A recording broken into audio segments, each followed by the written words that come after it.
Many of you come here seeking techniques, methods, and formulas to manifest your desires. You believe that through effort and struggle, you can bring your dreams into being. But I tell you this, what you seek is already yours. The state you wish to occupy already exists, completed and perfect, waiting only for your conscious acceptance of it. Before they call, I will answer, and while they are yet speaking, I will hear. This promise from Scripture reveals the great secret. The answer precedes the call. Your desire, be it for wealth, love, health, or success, already exists as a living reality in the fourth dimensional world. Your work is not to make it real, but to appropriate it through the wonderful human imagination. Let me explain what I mean. We live in a world of 3 dimensions: length, width, and height, and we move through the 4th dimension of time. But time, as you experience it sequentially, is merely a concept created by your consciousness. In truth, all moments past, present, and future exist simultaneously in an eternal now. The future state you desire is not something to be created. It already is. When you say, I want to be wealthy, or I want to be healthy, or I want to be loved, you are acknowledging that these states exist separate from you. You place them in an imaginary future, believing you must journey through time to reach them. But I tell you, these states are present now, and you can step into them immediately through the power of your imagination. Consider this: every state of consciousness exists as a living reality. These states are like rooms in a vast mansion of being. You currently occupy one room, your present state of consciousness. But all other rooms, all other states exist simultaneously. Your journey is not one of creation, but of selection and occupation. The Bible tells us, in my Father's house are many mansions. These mansions are not physical dwellings in some distant heaven, but states of consciousness available to you now. Your Father's house is your own wonderful human imagination, and within it are infinite states you may occupy. Tonight I challenge you to stop striving to make your desires real through effort and anxious labor. Instead, I invite you to relax and receive what is already yours. How do you do this? Through the art of assuming the feeling of the wish fulfilled. If you were now the person you wish to be, how would you feel? If you possess now what you desire to possess, what would be your reaction? By capturing and maintaining this feeling, you make your desired future your present reality. Many years ago, a man came to me in desperate circumstances. He was financially ruined, estranged from his family, and living in a small room with barely enough to eat. He had tried everything, worked hard, sought help from others, even prayed in the conventional sense, but nothing had changed. I asked him, if things were different, what would be the first thing you would do? After a moment's reflection, he said, I would call my daughter. Before everything fell apart, we spoke every Sunday evening at 6 o'clock. That's what I miss most. I told him tonight at 6 o'clock, sit quietly in your room. Close your eyes and imagine your telephone ringing. Hear it clearly. Now imagine picking up the receiver and hearing your daughter's voice. Hear her telling you she's been thinking about you and wanted to resume your Sunday calls. Feel the joy of reconnection. Feel the naturalness of the conversation, as though your separation had never occurred. Do this with complete faith that what you are experiencing in imagination is a present reality.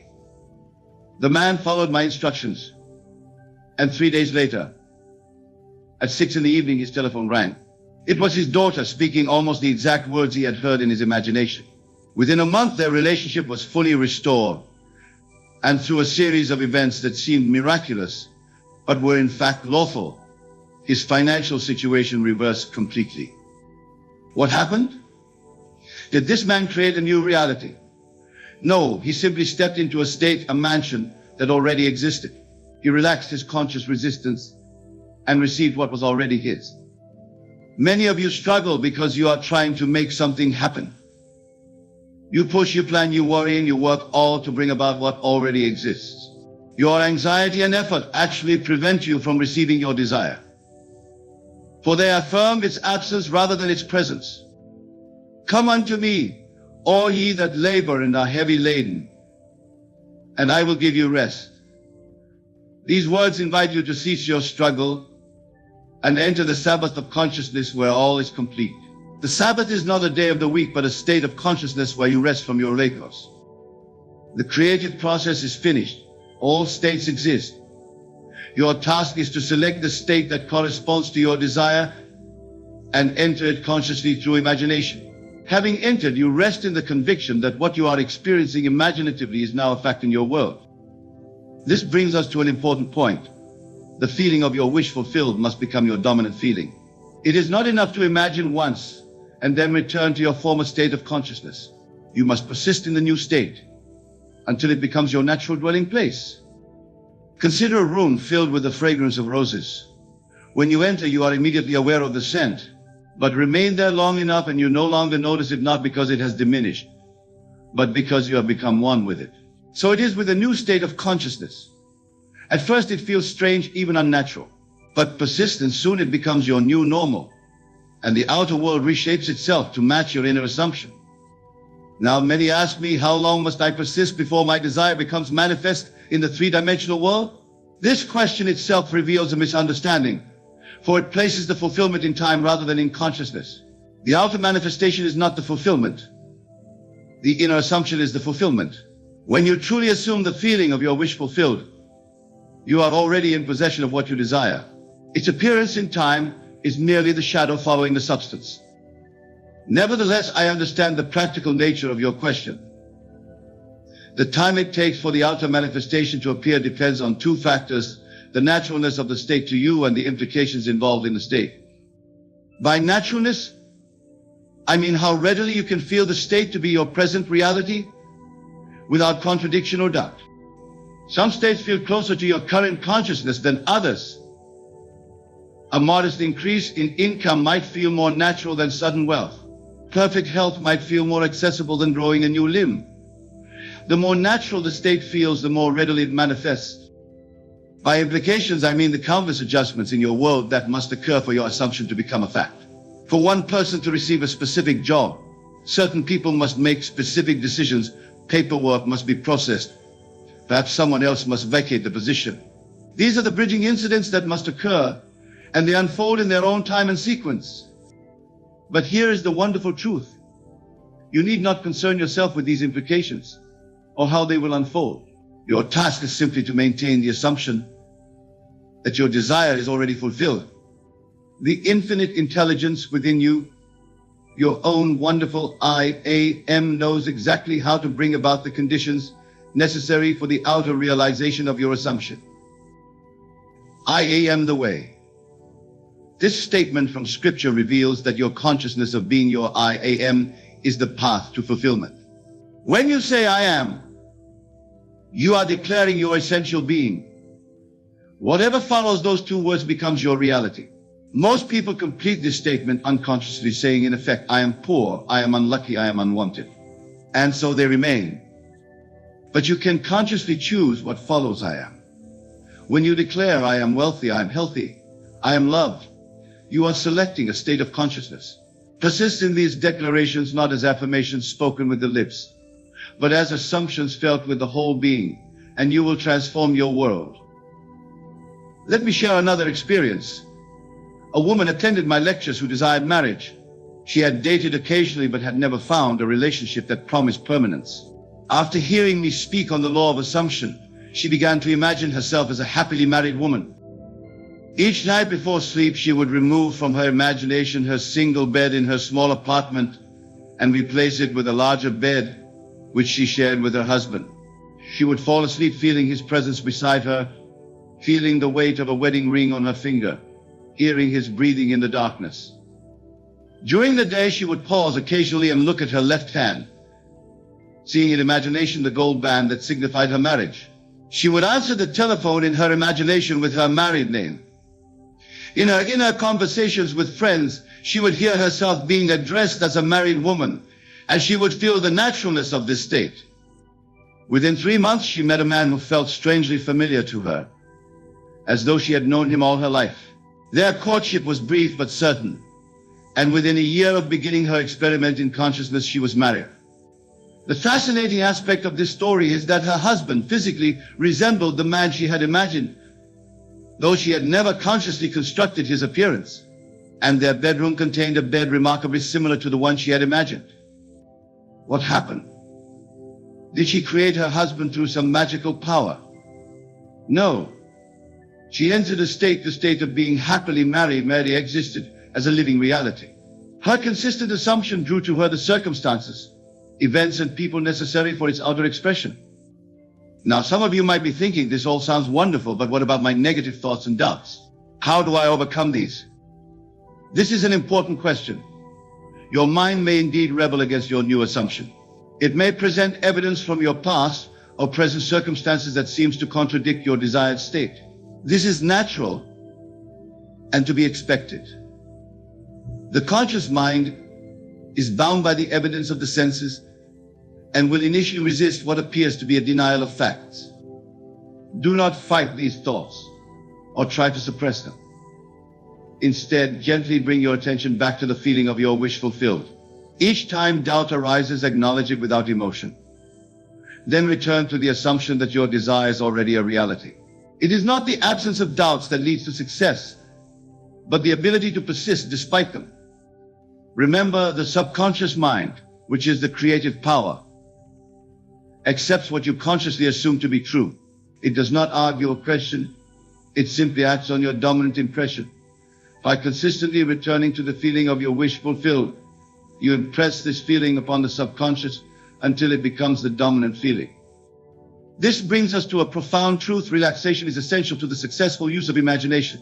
When you are tense, anxious, or striving, you close the door to your subconscious. Your assumption must be offered in a state of relaxation for it to be accepted and expressed. The kingdom of heaven is like a mustard seed, which a man took and planted in his field. Your assumption, the feeling of your wish fulfilled, is the mustard seed. It contains within it everything necessary for its full expression. But this seed must be planted in the fertile soil of a relaxed consciousness. How do you achieve this relaxation? Begin by physically relaxing your body. Find a comfortable position where you can remain without movement. Close your eyes and breathe deeply and naturally. Feel each part of your body releasing tension. Now, mentally let go of all concerns, all problems, all unfinished business. For this period of imagination, set aside the claims of the outer world. In this state of physical and mental relaxation, you are receptive to new impressions. Now gently assume the feeling of your wish fulfilled. Do not strain to make it real, simply accept it as real. Feel the naturalness, the of courseness of having what you desire. Many fail in their use of imagination because they try too hard. They strain to visualize clearly or to feel intensely, creating tension that blocks the natural creative process. Imagination works best in a state of relaxed attention, alert, but not tense, focused but not strained. Consider how you remember a pleasant experience from your past. You don't strain to recall it. You simply turn your attention to it, and it unfolds naturally in your consciousness. So it should be with imagining your desire fulfilled. Turn your relaxed attention to it, and let it reveal itself to you. This brings us to another vital aspect of successful imagining, the use of sleep. As you fall asleep, your conscious mind becomes less active, and your subconscious becomes more receptive. This is why Scripture advises, commune with your own heart upon your bed, and be still. The moments before sleep are ideal for impressing your desire upon the subconscious. As you drift into slumber, maintain the feeling of your wish fulfilled. Let it be the final impression of the day. Your subconscious will work on this impression throughout the night, integrating it into your consciousness and orchestrating the outer events necessary for its manifestation. Now you might ask, what if I fall asleep before I can fully establish the feeling? Do not worry. The mere intention to fall asleep while holding the feeling is sufficient to initiate the process. With practice, you will find yourself naturally maintaining the feeling as you transition into sleep. Another question commonly asked is, how specific should my imaginal act be? The answer depends on what feels most natural to you. Some find it effective to construct detailed scenes that imply the fulfillment of their desire. Others prefer to focus on the pure feeling of the wish fulfilled without specific details. For example, if your desire is for financial abundance, You might imagine a specific scene, such as looking at a bank statement showing a large balance, or receiving congratulations from a friend on your prosperity. Alternatively, you might simply capture the feeling of financial security and freedom, the sense of confidence and peace that comes with abundance. Both approaches are valid. The key is to choose the method that most easily induces the feeling of your wish fulfilled. Remember, it is the feeling that is impressed upon the subconscious, not the details of the scene. This brings us to a crucial distinction, the difference between wishing and assuming. When you wish for something, you place it outside yourself as an object to be obtained in the future. You affirm its absence in your present experience. But when you assume something, you appropriate it as a present fact. You claim it as your own, here and now. The Bible states, whatever you desire when you pray, believe that you have received it, and you will. Note the tense, not you will receive it, but you have received it. This is the secret of effective prayer, to claim in the present what seems to exist only in the future. This concept may seem abstract, but it is actually quite practical. Your present circumstances were created by your past assumptions. They appear solid and unchangeable only because they are the outpicturing of what you previously accepted as real. By changing your assumptions now, you initiate a new sequence of events that will replace the current circumstances with new ones reflecting your new assumption. Let me illustrate this with another experience. A man who attended my lectures was employed in a position far below his capabilities. He had been with the same company for 12 years with minimal advancement. His income was insufficient for his needs, and he felt trapped and unappreciated. After hearing my talks on the law of assumption, he decided to revise his concept of himself and his relationship to his work. Each day he would find a quiet place during his lunch break, close his eyes, and then end in his superior congratulating him on his outstanding contribution to the company. He would hear the words clearly, feel the handshake, and experience the pride of recognition.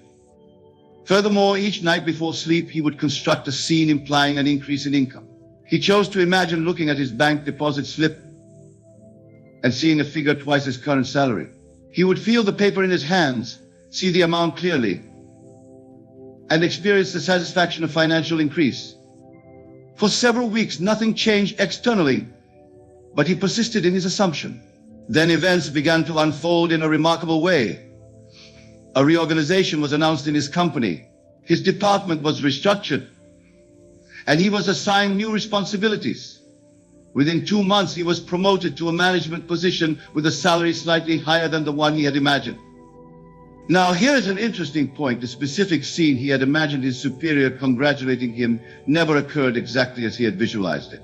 Yet the essence of his desire, recognition, and financial increase was fully realized. This demonstrates an important principle.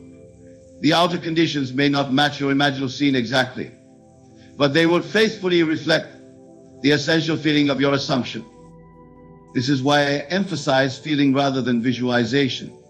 Some people struggle to create clear visual images, leading them to believe they cannot effectively use their imagination. But clear visualization is not necessary. What is essential is the feeling of the wish fulfilled.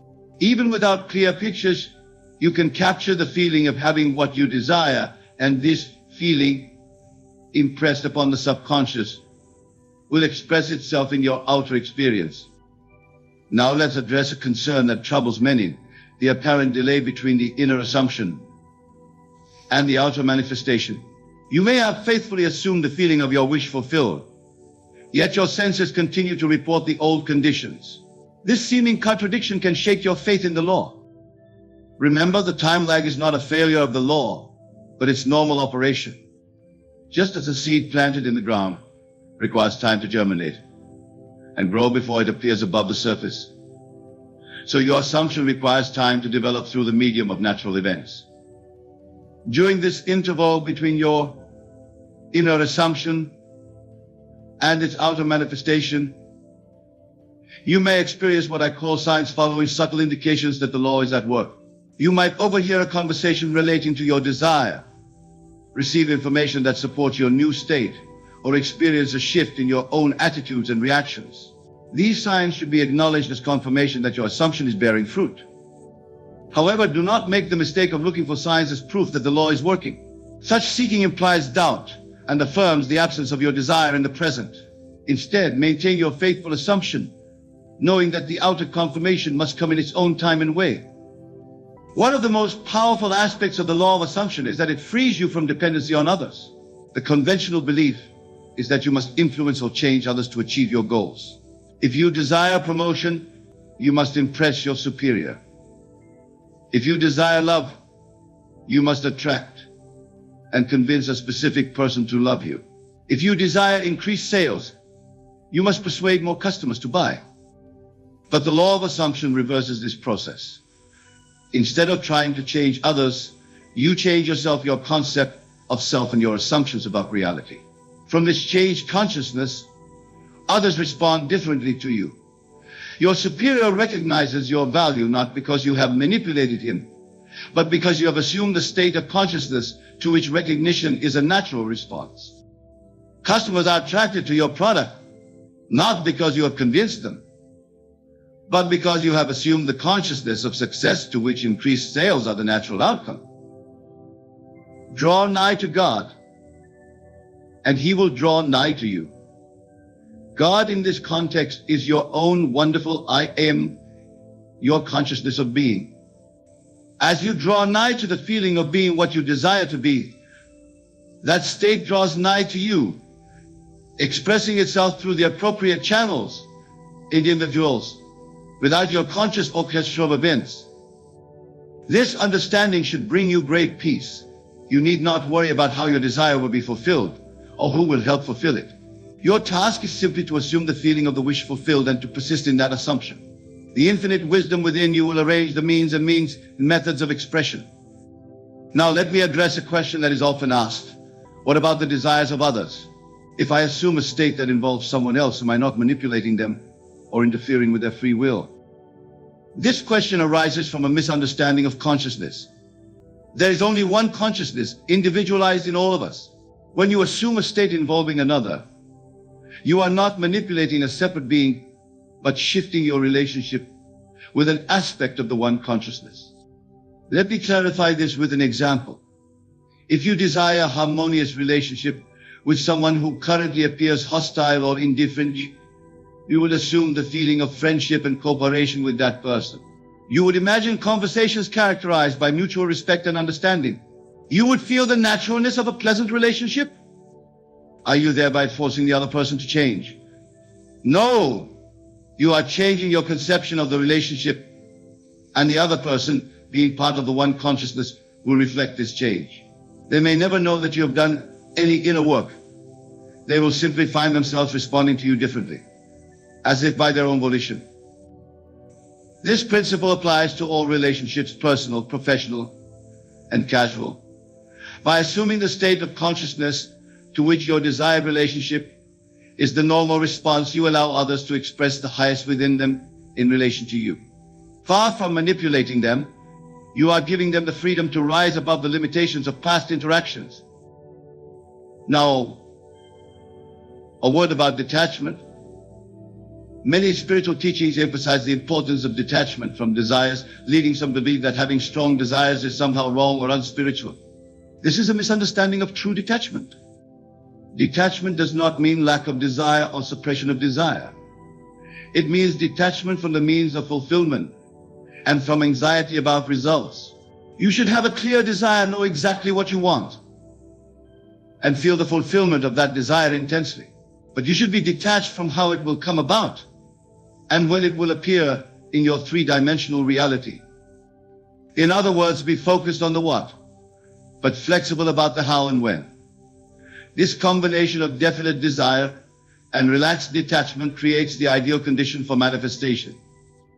Finally, let us consider the role of gratitude in the creative process. Gratitude is not merely a virtue or a pleasant emotion. It is a powerful creative force. When you express gratitude for what you have, you acknowledge the fulfillment of desire, placing yourself in the position of having received. More importantly, when you express gratitude for what you desire, as though you have already received it, you affirm its presence in your life. You close the gap between wanting and having. Gratitude for what is yet to appear in the outer world is the ultimate expression of faith in the law. The Bible states, praise God from whom all blessings flow. To praise is to acknowledge, to affirm, to express appreciation for. As you praise and give thanks for your desires already fulfilled, you accelerate its manifestation in your visible world. I encourage you to make gratitude a daily practice. Each morning upon waking and each night before sleeping, give thanks for the fulfillment of your desires. Speak of them as present facts. Acknowledge them as already received and feel the joy of possession. This practice alone, if faithfully maintained, will transform your life. Now, let me address a common concern. What if I have multiple desires? Should I focus on all of them or just one? While it is possible to fulfill multiple desires simultaneously, most people find it more effective to focus primarily on one significant desire at a time, especially when first applying these principles. This concentrated attention allows the feeling of fulfillment to become more vivid and convincing. Choose the desire that, when fulfilled, would bring you the greatest satisfaction or would naturally include or lead to other desires. For example, a desire for a fulfilling career might naturally include financial abundance, creative expression, and meaningful relationships. Once you have selected your primary desire, give it your attention during your dedicated periods of imagination. However, if other desires arise naturally throughout the day, acknowledge them briefly in the state of fulfillment. A momentary feeling of thank you that this too is fulfilled is sufficient. As you become more practiced in the art of assumption, you will find yourself naturally maintaining multiple assumptions simultaneously, just as a skilled pianist can play different melodies with each hand. But in the beginning, simplicity and focus are your allies. Now, I must address the question of action. Some who hear these teachings mistakenly believe that physical action is unnecessary, that they need only imagine and then wait for their desire to appear. This is a misunderstanding of the law. Imagination initiates the creative process, but it does not eliminate action, it inspires and directs action. When you truly assume the feeling of your wish fulfilled, you naturally take actions consistent with your assumption. These actions are not forced or planned, they flow spontaneously from your changed consciousness. For example, if you assume wealth, you may find yourself more attentive to investment opportunities, more confident in requesting a raise, or more inspired to create a valuable product or service. These actions are not the cause of your wealth, but the expressions of your consciousness of wealth. The difference between action initiated by your assumption and action initiated by anxiety is vast. The first is inspired, effortless, and effective. The second is strained, difficult, and often fruitless. When action flows from the consciousness of already having what you desire, it has a kind of magic to it. Doors open, circumstances arrange themselves favorably, and seeming obstacles become stepping stones. So do not fear action or avoid it. Simply ensure that your action springs from your assumption rather than from a desire to make your assumption true. The subtle distinction is this: you act because your desire is fulfilled, not in order to fulfill your desire. This brings us to a profound truth. The law of assumption transcends all other laws. Physical laws, economic laws, social laws all operate within the framework of your consciousness. Change your consciousness, and you change the operation of all lesser laws. If you assume poverty, the economic laws work to keep you poor, regardless of how hard you work or how much knowledge you acquire. If you assume wealth, these same laws work to bring you prosperity, often through unexpected channels and with minimal effort on your part. This is what Scripture means by seek ye first the kingdom of God and his righteousness, and all these things shall be added unto you. The kingdom is your consciousness, and righteousness is the right use of consciousness through assumption.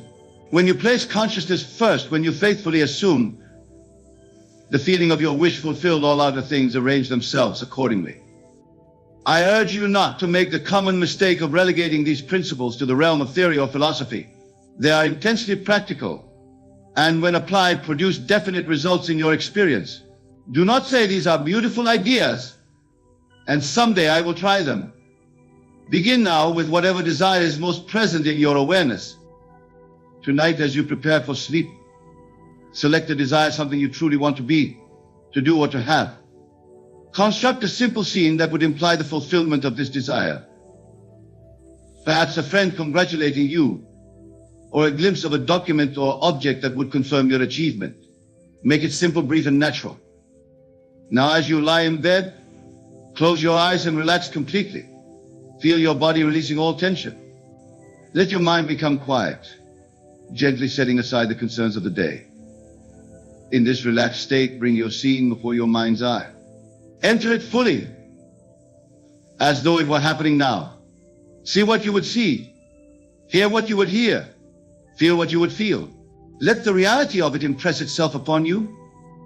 If your mind wanders or doubts arise, gently bring your attention back to the scene. Do not force it. Simply return to it as you would to a pleasant memory. Continue until the scene feels natural, until you have the sense of, yes, this is so. Then release the scene and drift asleep, knowing that what you have experienced in imagination is now fact in consciousness that must express itself in your outer world. The seed has been planted. Your subconscious will now work faithfully to bring it to flower. In the days that follow, maintain the sense of your wish fulfilled. When doubts or contradictory evidence appears, do not fight or resist. Simply return in your feeling and imagination to the consciousness of fulfillment. Let your assumption be more real to you than the evidence of your senses. Remember, what you are doing is not creating something new, but claiming what already exists in the dimension of fulfilled desires. You are not working to make something happen. You are appropriating what is already accomplished. This is why you can relax and receive, knowing that your future is now. The great secret is this: there is only the present moment. The past exists only in memory, the future only in imagination. Both are expressions of your present consciousness. As you change your consciousness now through the art of assumption, you change both your conception of the past and your experience of the future. Behold, I make all things new. This creative power is yours now, this very moment. Through your human imagination, which is God in operation, you can transcend time. Select any state of consciousness and bring it into your present experience. So I say to you, the future you desire is not remote or uncertain. It is now available to you through the simple act of assumption. Relax your anxious striving, your doubt, your concern for how and when. Assume the feeling of your wish fulfilled, and in a way that no one knows, in a time that no one can predict, your assumption will harden into fact. I have shared these principles with thousands over many years, and I have seen lives transformed beyond recognition. Not through struggle, not through manipulation of others, not through complex strategies or systems, but through the faithful application of the law of assumption. What has worked for others will work for you, for the law is no respecter of persons. It responds with mathematical precision to the consciousness of all who apply it. In concluding our discussion tonight, I urge you to test these principles in your own experience. Do not take my word for it. Prove it to yourself. Select a desire, assume its fulfillment, and watch as the seemingly solid world of appearance reshapes itself to match your assumption. And remember, the most challenging part of this practice is not the technique itself, but maintaining your assumption in the face of contrary evidence. The world will present you with facts that seem to deny your assumption. Your senses will report conditions that contradict your chosen state. This is the testing point, the place where faith is refined and strengthened. Stand firm in your assumption. Know that what you are experiencing in imagination is more real, more substantial, and more powerful than what your senses report. The outer world must conform to your inner conviction. It has no choice, for it is only the shadow of your consciousness. You stand at a threshold of infinite possibility. The door to any state of consciousness is open to you. Through your imagination, you can enter any room in your Father's house. Claim it as your own and make it your dwelling place. The future of your dreams is not a distant hope.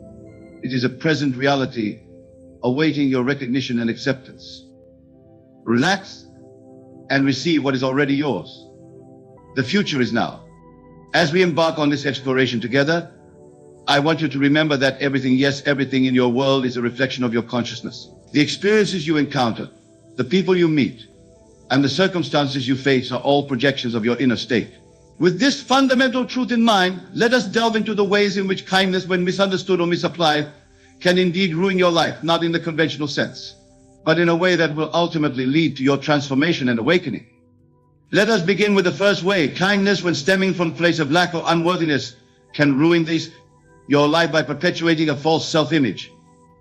Now, my dear friends, understand that true kindness is a natural expression of your divine nature. It flows effortlessly from a state of abundance, love, and self-worth. However, many of us have been conditioned to believe that we must be kind in order to be worthy of love, acceptance, or success. We use kindness as a means to fill a perceived void within ourselves.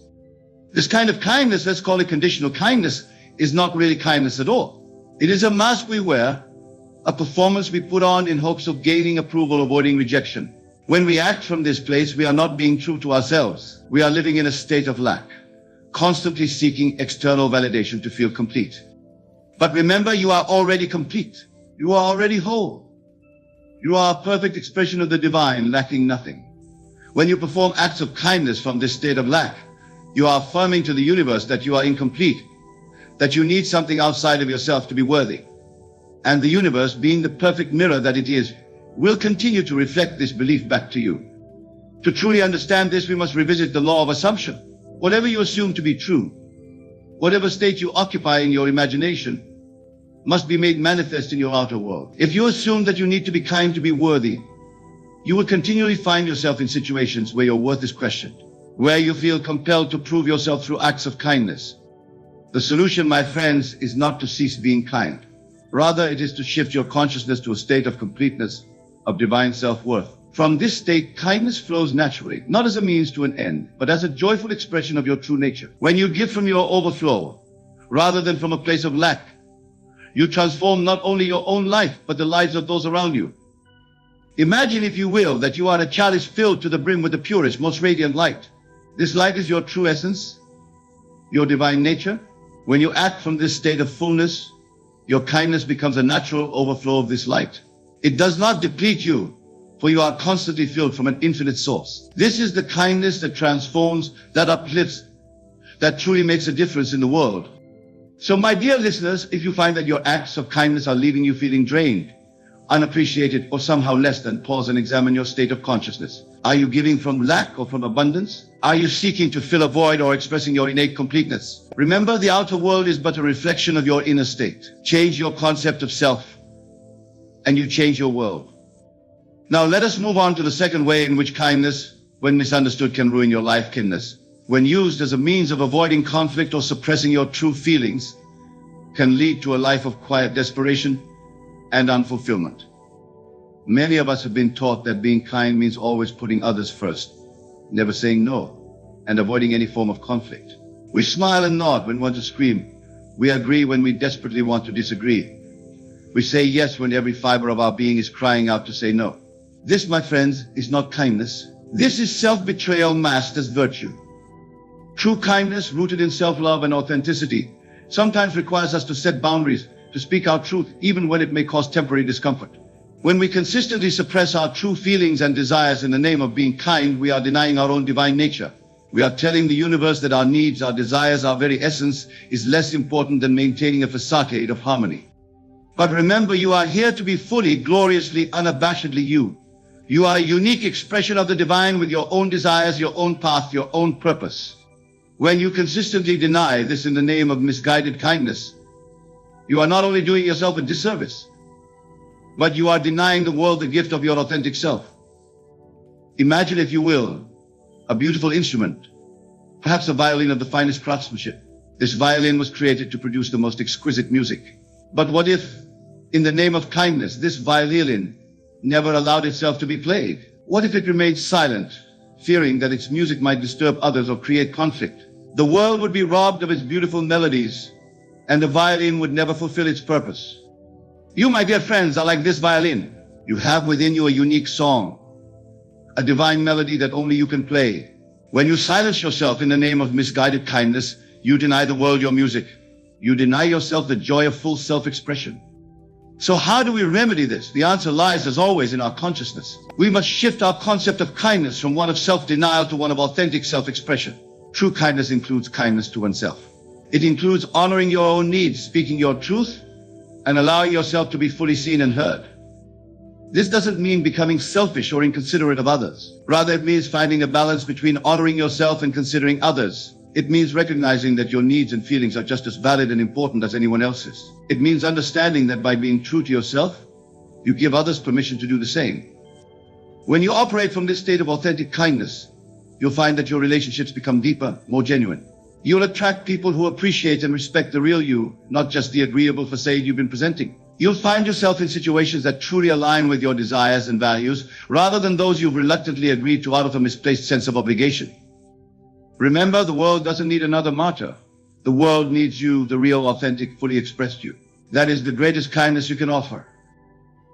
Now let us explore the third way in which kindness, when misapplied, can ruin your life. Kindness, when used as a means of controlling outcomes or manipulating others, can lead to disappointment, resentment, and a distorted view of relationships. Many of us, consciously or unconsciously, use kindness as a sort of cosmic bargaining chip. We believe that if we are kind enough, giving enough, selfless enough, the universe or the people in our lives will reward us with what we desire. We give with the expectation of receiving. We are kind with the hope that this kindness will be returned. In essence, we are trying to control the behavior of others and the outcomes in our lives through our acts of kindness. But my dear friends, this is not how the universe operates. The law of assumption tells us that it is not our actions but our state of consciousness that creates our reality. When we give with the expectation of receiving, we are operating from a state of lack. We are assuming that we need to manipulate external circumstances to get what we want, rather than assuming the state of already having our desire fulfilled. This kind of conditional kindness often leads to disappointment and resentment. Where our kindness is not reciprocated in the way we expect, we feel cheated, unappreciated. We may even become bitter, thinking, after all I've done for them, this is how they treat me. But in reality, we were never truly giving. We were engaging in a transaction with kindness as our currency.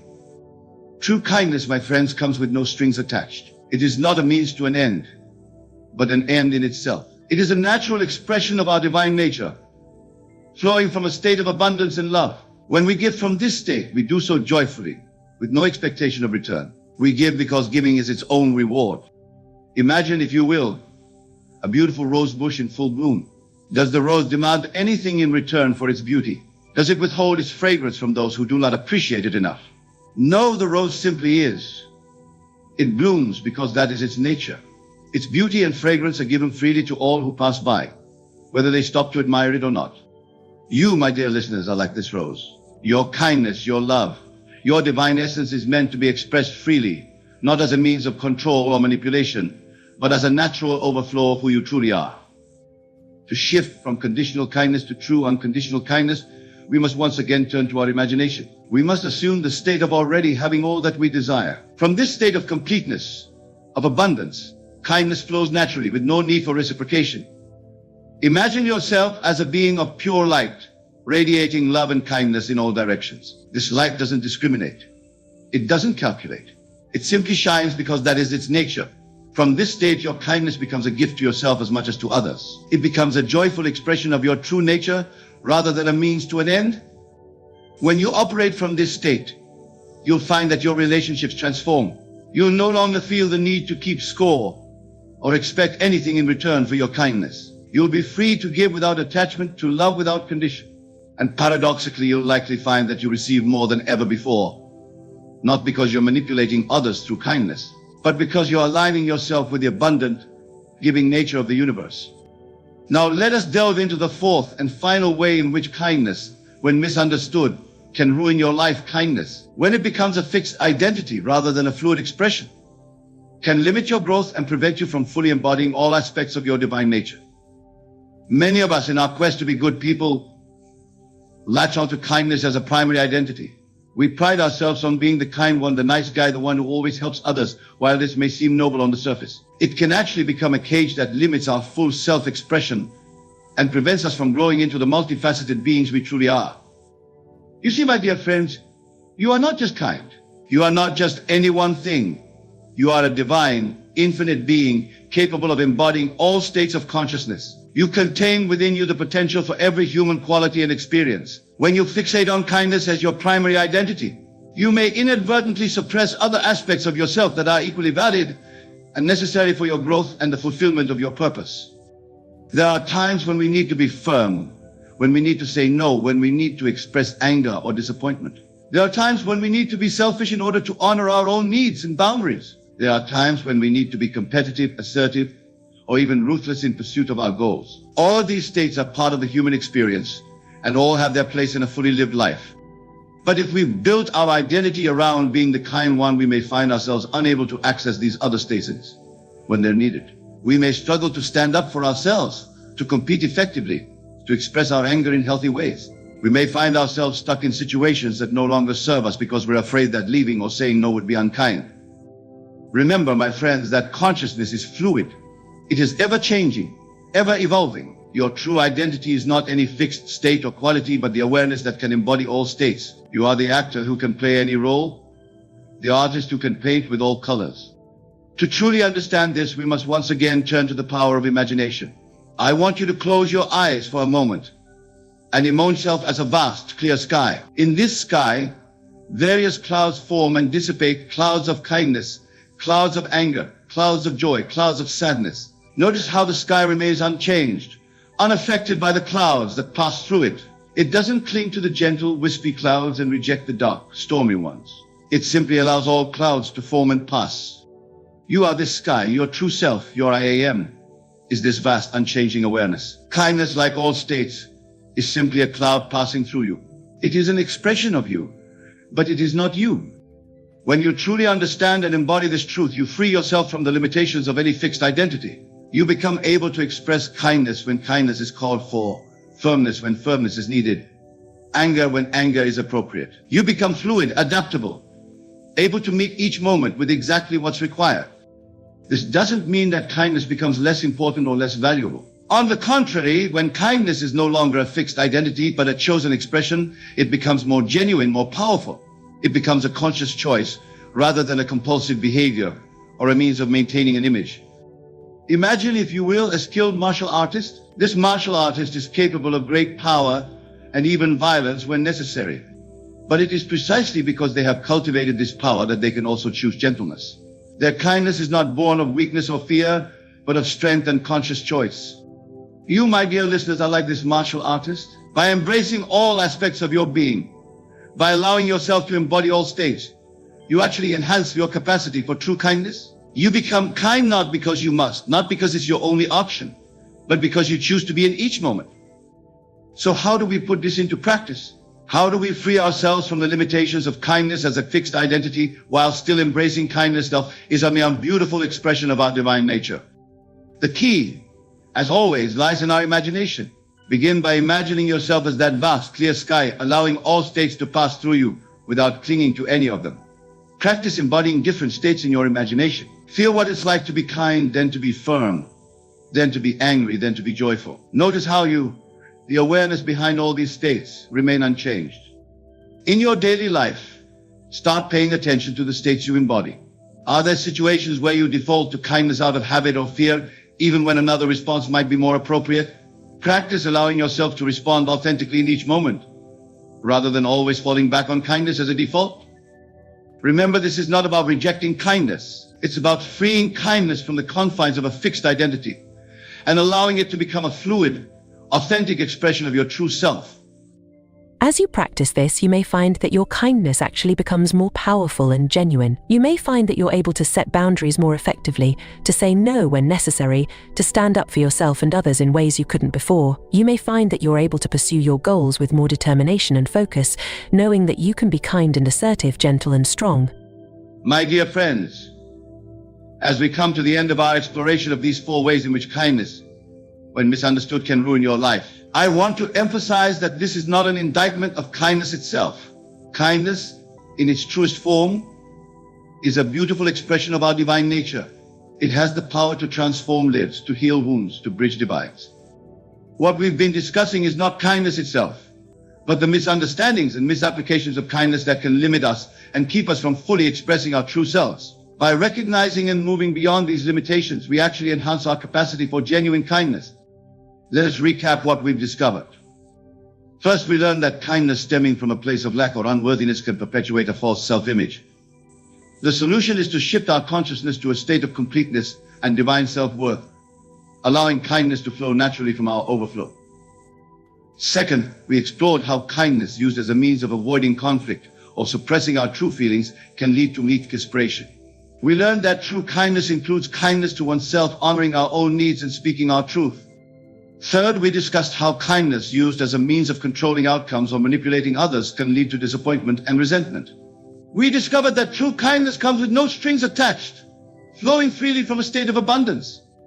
Finally, we examined how kindness, when it becomes a fixed identity, can limit our growth and prevent us from fully embodying all aspects of our divine nature. We learn to see ourselves as the vast awareness that can embody all states, including but not limited to kindness. Now, my dear friends, I invite you to take these insights and apply them in your own life. Begin to observe your acts of kindness. Are they coming from a place of lack or abundance? Are you using kindness to avoid conflict or to manipulate outcomes? Have you made kindness a fixed identity that's limiting your full self-expression? As you become aware of these patterns, don't judge yourself. Simply observe. And then, using the power of your wonderful human imagination, begin to shift your consciousness. Imagine yourself as that chalice overflowing with life, giving from your abundance. Imagine yourself speaking your truth with kindness and authenticity. Imagine yourself giving freely, with no expectation of return. Imagine yourself as that vast, clear sky able to embody all states as needed. Remember, you are not here to be just kind. You are here to be fully, gloriously, unabashedly you. You are here to express all aspects of your divine nature. Kindness is a beautiful part of that nature, but it is not the whole of it.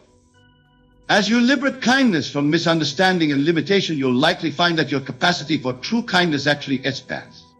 You'll find yourself able to be kind in ways you never imagined before. Kind to yourself as well as others, kind in your truth-telling as well as your comforting. Kind in your boundaries as well as your giving. This, my friends, is the paradox and the promise of our exploration today. By examining how kindness can ruin your life, we've actually discovered how to enhance and deepen our capacity for genuine kindness. We've uncovered a path to a more authentic, more empowered, more fully expressed life. So go forth from here with this new awareness. Allow kindness to be a fluid, authentic expression of your true self rather than a limitation or a means to an end. Embody the state of already being all that you desire to be, and let your kindness flow naturally from that state of completeness. Remember, you are the operant power in your world. Your consciousness creates your reality. As you shift your consciousness around kindness, you'll find your outer world shifting to match. You'll attract relationships and circumstances that honor your authentic self-acting. You'll find yourself able to give and receive kindness in new and beautiful ways.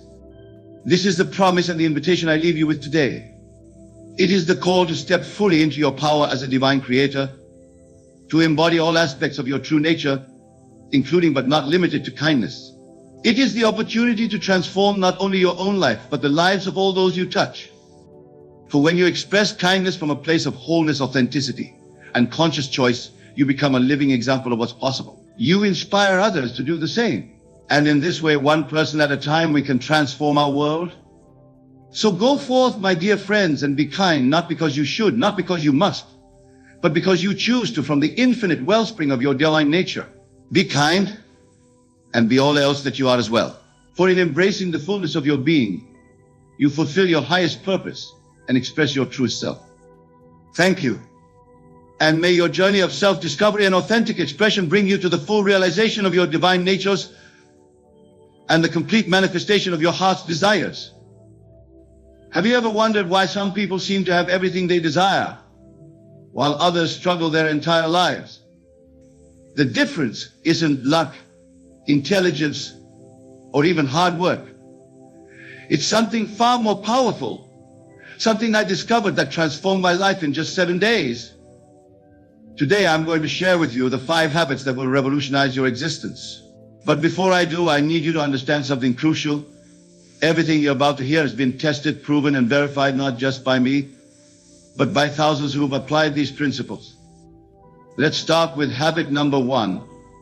The morning mental diet.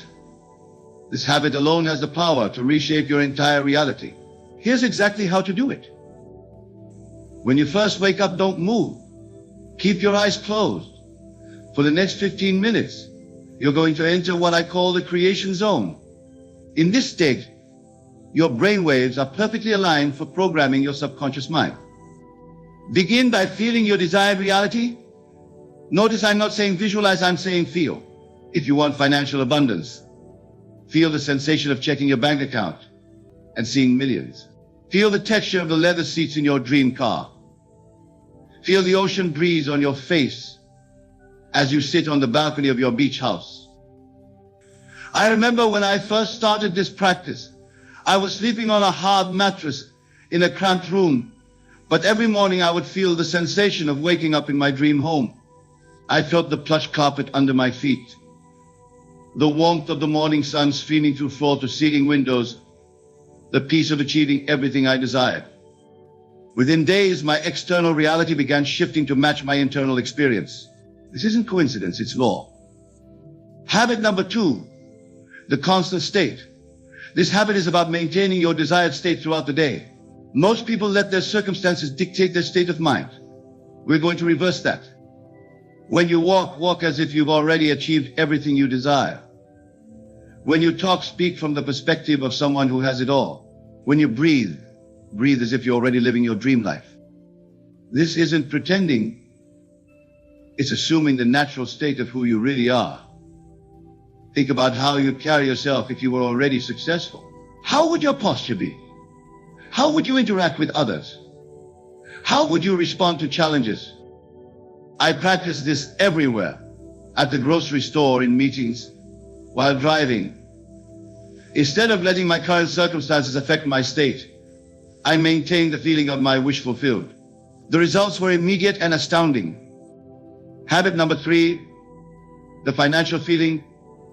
This habit transformed my relationship with money overnight. Every time you interact with money, spending it, receiving it, even thinking about it, maintain the feeling of unlimited abundance. Here's the key to the financial feeling. When you pay bills, feel genuine gratitude for your ability to circulate money. When you buy something, feel the joy of endless prosperity. Even when you see expensive items, feel the natural comfort of knowing you can easily afford them. I remember standing in front of luxury stores, feeling the natural sensation of being able to buy anything I desire, not from a place of lack or wanting, but from a place of knowing it was already mine. This leads us to habit number 4, the nightly review. This habit is what I call the subconscious programming session. Before sleep, your mind enters a highly receptive state. This is when you can implant your desires directly into your subconscious. Lie in bed and replay your perfect day. Not the day you just had, but the day you want to have. Feel yourself waking up in your dream home. Experience the satisfaction of achieving your goals. Feel the joy of your ideal relationships.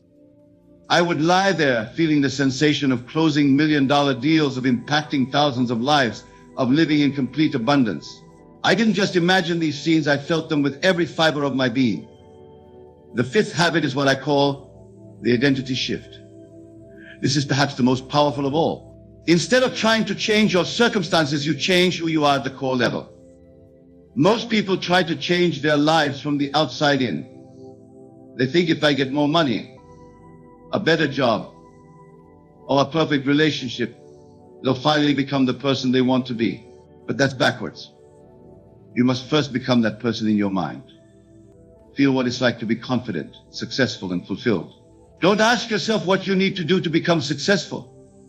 Ask yourself what a successful person would do, and then naturally do those things. I remember the exact moment this clicked for me. I stopped trying to become successful and simply assumed the identity of someone who already was. My walk changed, my talk changed, my decisions changed, all naturally, all effortlessly. These 5 habits work together in perfect harmony. The morning mental diet programs your day. The constant state maintains that programming. The financial feeling transforms your relationship with abundance. The nightly review deepens the impression, and the identity shift makes it all permanent. But here's what most people don't understand. These habits aren't about changing your actions. They're about changing your state of consciousness. When your consciousness changes, your actions change automatically. Think about it. How does a wealthy person make decisions? How does a confident person handle challenges? How does a successful person view opportunities? When you assume these states of consciousness, you naturally take the actions that create these results. Let me share with you how these habits create lasting transformation. Most people try to change their lives through willpower and struggle, but that's like trying to push a boulder uphill. These habits work with the natural laws of consciousness. Consider this: every morning when you practice the mental diet, you're actually reprogramming your subconscious mind. Your subconscious doesn't know the difference between what's real and what's vividly imagined with feeling. It simply accepts whatever you impress upon it. I discovered that the key is persistence. When I first started, my logical mind would argue, saying this isn't real. But I persisted in maintaining the feeling of my desired reality. Within days, my external world began rearranging itself to match my internal state. Let me show you how to deepen these habits. With the constant state, you must understand that every moment is an opportunity to reinforce your new reality. When you're standing in line at the coffee shop, feel wealthy. When you're stuck in traffic, feel successful. When you're waiting for an elevator, feel accomplished. I remember catching myself slipping back into old patterns of thought. But instead of fighting these thoughts, I would gently return to my desired state. It's like training a muscle. The more you do it, the stronger it becomes. The financial feeling requires a complete shift in how you view money. Most people feel tension, worry, or lack when dealing with money. You must train yourself to feel relaxed, confident, and abundant in all financial situations. When I began this practice, I would walk into expensive stores and feel completely at home. I would look at luxury cars and feel the natural sensation of ownership. I would read about million-dollar deals and feel completely comfortable with those numbers. The nightly review becomes more powerful when you add emotional intensity to your scenes. Don't just passively observe your desired reality. Be fully immersed in it. Feel the textures, hear the sounds, experience the emotions. I would spend hours perfecting my scenes, making them more vivid, more real, more alive. The key is to feel the naturalness of your desired state. It shouldn't feel like fantasy. It should feel like memory. The identity shift is where all these habits culminate. You're not just changing your thoughts or actions, you're changing who you are at the deepest level. This isn't about becoming someone new. It's about awakening to who you truly are. Think about how master pianist plays. They don't think about each note, they express their mastery naturally. That's how these habits should feel. They should become as natural as breathing. Let me reveal something profound about these habits that most people never realize. Every single moment of your day is either reinforcing your old reality or creating your new one. There is no neutral ground. When you're practicing the morning mental diet, you're not just daydreaming, you're actually selecting which version of reality you'll experience. Think of it like tuning a radio to a specific frequency. The station you tune into determines what you'll hear. I discovered that the key to making this habit unstoppable is to focus on the feeling tone of your desire. If you want wealth, don't just imagine money. Feel the security, the freedom, the peace that comes with abundance. Make it so real that your palms tingle with the sensation. The constant state becomes even more powerful. When you understand this, your current circumstances are just shadows of past thinking. They have no power to dictate your state unless you give them that power. This was a game changer for me. When I faced challenges or setbacks, instead of reacting to them, I would immediately shift to the feeling of my desire fulfilled. If someone questioned my goals, I maintained my state. If circumstances seemed contrary to my desires, I persisted in my chosen state. Here's something critical about the financial feeling that transformed my entire relationship with money. Money is just frozen desire. When you maintain the feeling of abundance, you're actually melting that frozen energy and allowing it to flow freely in your life. I remember standing in line at the grocery store, watching others stress about prices. But I had trained myself to feel wealthy regardless of my bank balance. Every transaction became an opportunity to circulate abundance, to feel the joy of prosperity. The nightly review becomes magnetic when you add this dimension. As you're reviewing your perfect day, feel the satisfaction of already having lived it. Don't preview it, review it. This subtle shift makes all the difference. I would lie in bed feeling the profound gratitude of another successful day, even before that day had physically manifested. I felt the handshakes, heard the congratulations, experienced the joy of achievements as if they had already happened. The identity shift deepens when you realize this truth. You're not becoming someone new. You're remembering who you truly are. This isn't about change, it's about recognition. You're simply recognizing your true unlimited nature. Most people think success is about doing, but it's really about being. When you shift your identity, the doing follows naturally. I stopped trying to figure out how to become successful and simply started being successful in my mind and emotions. Here's something few understand about these habits. They work on the principle of assumption.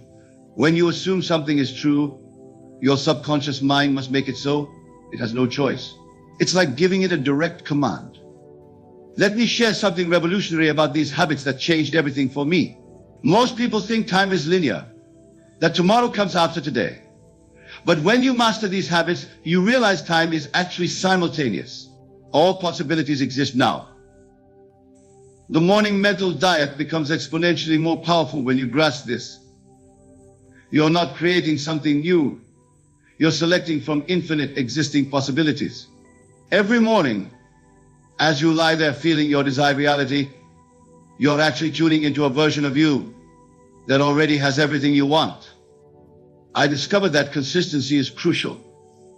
Even if you don't feel like doing it, even if your logical mind argues against it, you must maintain these practices. It's like building a fire. You can't light it once and expect it to burn forever. You must tend to it. The constant state takes on new meaning when you understand this principle. Your external world is nothing but your internal world pushed up.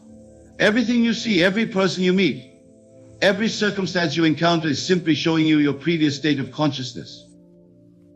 This was mind-blowing for me. I realized that when I maintained my desired state throughout the day, I wasn't just pretending. I was actually shifting the entire universe to match my consciousness. Every moment became an opportunity for transformation.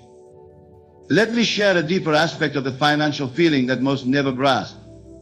Money is just a symbol of exchange, but abundance is a state of being.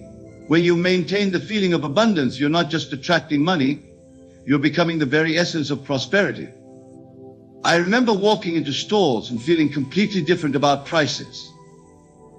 Instead of seeing something as expensive, I would feel genuine appreciation for its value. Instead of wondering if I could afford something, I naturally knew everything was within my means. The nightly review becomes transformative. When you add this dimension, as you're reviewing your perfect day, feel the relief of knowing it's done. Feel the satisfaction of completion. Feel the natural assumption that this is simply your way of life now. I would lie there feeling the weight of achievement, the warmth of accomplishment, the peace of knowing my desires were already fulfilled. This wasn't hope or wishful thinking. It was a knowing beyond all doubt. The identity shift deepens when you realize this truth. Every version of you already exists. The successful you, the wealthy you, the confident you, they're all present now. You're not creating these versions, you're selecting which one to experience. Think about this. When you change channels on a TV, you're not creating new programs. You're tuning into broadcasts that already exist. Similarly, when you shift your identity, you're tuning into a version of you that already exists in infinite possibility. These habits work together in perfect harmony because they all operate on the same principle, the principle of consciousness. Whatever you're conscious of, you must experience. Whatever you feel is real must become real. Let me reveal something that will fundamentally change how you understand these habits. Most people think success requires years of hard work, but I discovered that success happens in an instant. The instant you fully accept your desired state as real. Think about this when you're practicing the morning mental diet. You're not just visualizing a better future. You're actually stepping into a new dimension of yourself. Each morning becomes a portal to infinite possibilities. This is why the first 15 minutes of your day are sacred. I remember the exact moment this clicked for me. Instead of starting my day with worry and rush preparation, I would lie there in complete serenity, feeling my desired reality with such intensity that my current circumstances seemed like a distant dream. Here's a crucial aspect of the constant state that most miss. Your state of consciousness is your real environment. The physical world you see is just a shadow of past states. When you maintain your desired state throughout the day, you're actually living in your new reality becomes visible to others. Let me share something profound about maintaining your state. Every person you encounter, every situation you face, is actually an opportunity to reinforce your new reality. When someone talks about limitation, silently maintain your state of abundance. When circumstances appear challenging, intensify your feeling of success. The financial feeling becomes revolutionary when you understand this. Money doesn't flow to you, it flows through you. When you maintain the feeling of unlimited abundance, you become a channel for wealth. Every financial transaction becomes a celebration of prosperity. I would look at my bank account with the same feeling regardless of the numbers shown. I would pay bills with genuine joy, knowing that every dollar spent would return multiplied. I would treat myself to quality experiences, maintaining the natural feeling that I could afford anything I truly desired. The nightly review takes on new power when you grasp this. Your subconscious mind is most receptive in the last moments before sleep. This is when you can impress your desires most deeply. It's like programming tomorrow while you sleep. I would create scenes so vivid, so real, that my physical reality seemed like the dream. I would feel the texture of success, hear the sounds of achievement, experience the emotions of fulfillment with such intensity that my subconscious had no choice but to accept them as real. The identity shift becomes unstoppable. When you realize this, you are not your past thoughts, your current circumstances, or your future hopes. You are pure consciousness capable of assuming any state you desire. This is true power. Most people try to change their lives by changing their actions, but I discovered that when you change your identity, your actions change automatically. You don't have to force yourself to act successful. You naturally do what a successful person would do, because you're operating from that state of consciousness. Here's something crucial about these habits. They're not separate practices. They're different aspects of the same truth. The truth that your consciousness is the only reality. Everything else, your body, your environment, your circumstances, is just consciousness pushed out into form. The morning mental diet becomes transformative when you realize this. In those first moments of waking, your brain operates in theta waves, the same state heed by advanced meditators. This is why those 15 minutes are more powerful than hours of affirmations during the day. I remember experiencing this profound truth. During these morning sessions, I wasn't just imagining success, I was actually experiencing success at a neurological level. My brain couldn't distinguish between my imagined reality and physical reality, creating new neural pathways of achievement. Here's the deeper aspect of the constant state that changed everything. Every emotion you feel throughout the day is actually a choice. When you understand this, you realize you can choose to feel successful, wealthy, and fulfilled regardless of external circumstances. Think about this. Your current reality is just a shadow of past emotional states. When you maintain your desired emotional state consistently, you're actually creating your future reality. Every moment becomes a point of power, a chance to reinforce your new state of being. The financial feeling transforms when you grasp this principle. Money is just crystallized consciousness. When you maintain the feeling of abundance, you're actually altering the energy field around you. This is why opportunities seem to appear out of nowhere when you master this habit. I discovered that every financial transaction is actually an energy exchange. When I bought coffee, paid rent, or made any purchase, I maintained the feeling that I was circulating abundance, not losing money. This subtle shift created a constant flow of prosperity in my life. The nightly review becomes magical when you understand this. Your subconscious mind processes information in symbols and feelings. When you review your perfect day before sleep, you're actually feeding your subconscious mind a new blueprint for reality. I would lie there feeling the satisfaction of closed deals, the joy of achievement, the peace of financial freedom. But here's the key.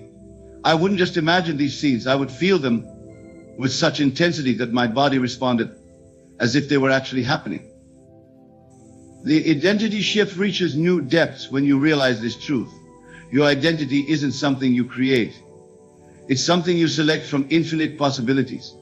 Just as a radio can tune into different stations, your consciousness can tune into different versions of you. This understanding transformed how I approach change. Instead of trying to become something new, I simply tuned into the version of me that already had everything I desired. The struggle disappeared, replaced by a natural assumption of my chosen state. Here's something profound about these habits. They work on the principle of resonance. Whatever state you maintain consistently becomes your dominant frequency, and the universe must respond by bringing you experiences that match that frequency. The morning mental diet becomes even more crucial. When you understand this, those first 15 minutes are actually programming the quantum field. When you feel your desired reality with intensity, you're not just affecting your mind, you're reorganizing the very fabric of reality. I discovered that during these morning sessions, maintaining pure focus is essential. Any doubt, any questioning of how create static in the quantum field. The key is to feel with such completeness that questions become irrelevant. You simply know it's done. Here's something profound about the constant state that few understand. Every moment of your day is a choice point in quantum reality.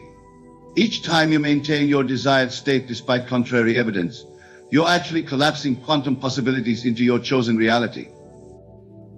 Think about this. When you're in line at a store, sitting in traffic, or facing any situation that would normally trigger negative emotions, you have a quantum opportunity. By maintaining your desired state, you're actually selecting which parallel reality you'll experience next. The financial feeling becomes extraordinary when you grasp this principle. Money is just frozen time and energy. When you maintain the feeling of unlimited abundance, you're actually altering the quantum field that governs financial flow. I remember walking past expensive stores, looking at luxury items, and feeling complete ownership, not from a place of wanting, but from a place of having.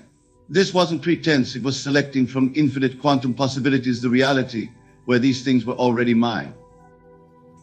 The nightly review takes on cosmic significance when you understand this. During sleep, your consciousness interfaces directly with the quantum field. Your nightly scene review isn't just programming your mind, it's programming reality itself. I would lie there feeling the absolute naturalness of my desires fulfilled. I discovered that the key isn't to reach for the feeling, but to settle into it like sinking into a comfortable chair. The more natural it feels, the more quickly it manifests. The identity shift becomes reality altering when you grasp this truth. You are not a physical being trying to affect the quantum field. You are the quantum field expressing itself as a physical being. This understanding changes everything. Most people think they need to overcome their circumstances. But I discovered that circumstances are just crystallized consciousness. When you shift your identity at the quantum level, circumstances must shift to match your new frequency. Here's something revolutionary about these habits. They work because they align you with the fundamental nature of reality. Reality isn't solid. It's a responsive field of infinite possibility, constantly shaped by consciousness. Think about this. Every great achievement in history first existed as a state of consciousness in someone's mind. The Wright brothers felt the reality of flight before planes existed. Every inventor, every innovator, every achiever first lived their desire in consciousness.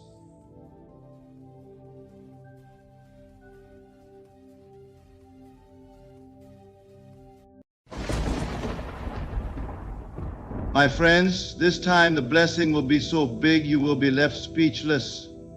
Not because you earned it, not because you fought for it, but because you finally allowed yourself to believe it was already yours. You see, the outer world is but a mirror of your inner acceptance. Life has always given back to you what you have dared to imagine. And now the magnitude of this blessing is not found in effort, but in surrender, in the quiet knowing that what you desire already exists within you. There are seasons when nothing seems to move, when silence surrounds you and you wonder if heaven has forgotten your name. But hear this truth. The silence is not denial, it is preparation. Before the greatest blessings appear, life often grows still, for the unseen is arranging itself to astonish you. This time will not be like the last. This time the blessing is beyond measure. It will arrive not in fragments, but in fullness, not in pieces, but in overflow. And when it comes, it will come so swiftly, so beautifully, that words will fail you. You will stand in awe of the greatness of what has unfolded. Do not chase, do not beg, do not worry. Simply rest in the assurance that it is already done.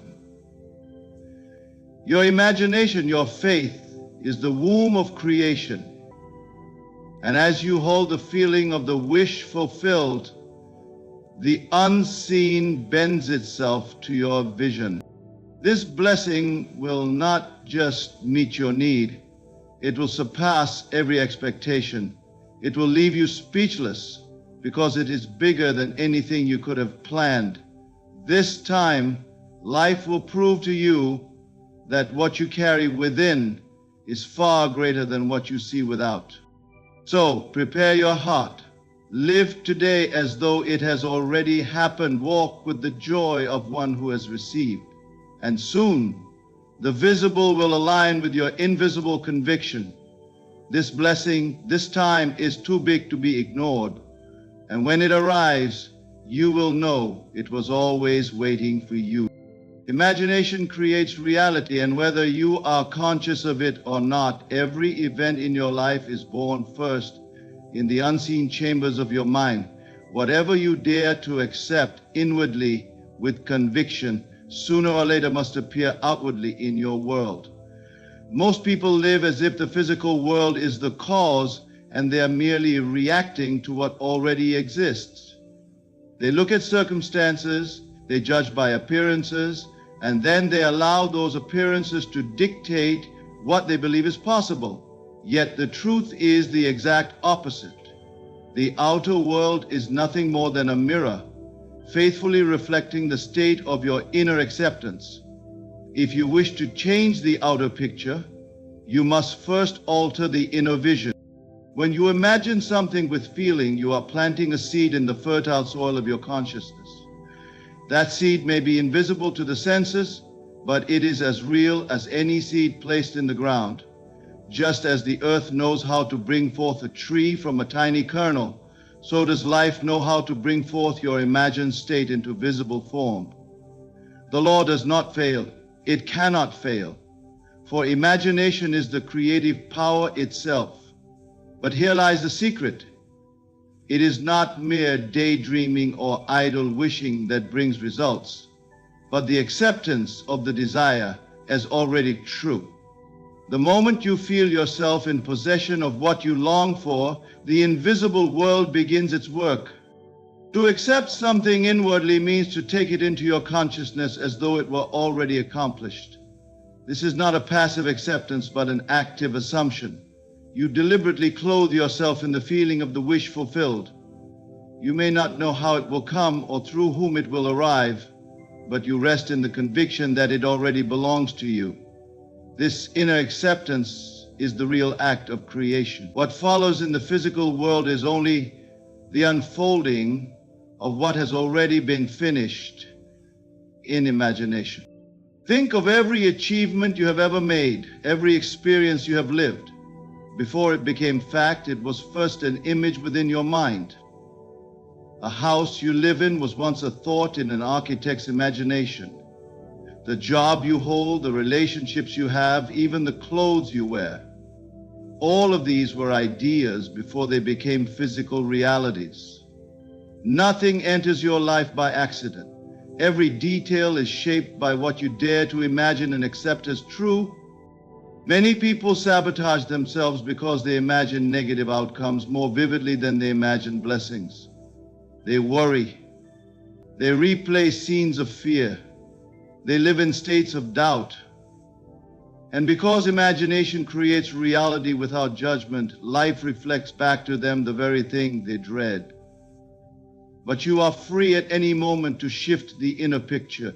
Instead of entertaining lack, you can dare to imagine abundance. Instead of dwelling on rejection, you can inwardly accept love. Instead of fearing failure, you can clothe yourself in the feeling of success. The world outside bends to the inner conviction you carry. It may seem stubborn at first, as if nothing is changing, but persistence in imagination always bears fruit. What you dare to assume inwardly with faith and persistence must harden into fact. Reality has no choice but to echo the state of consciousness you inhabit. Imagination is not a fantasy. It is the very power shaping your destiny.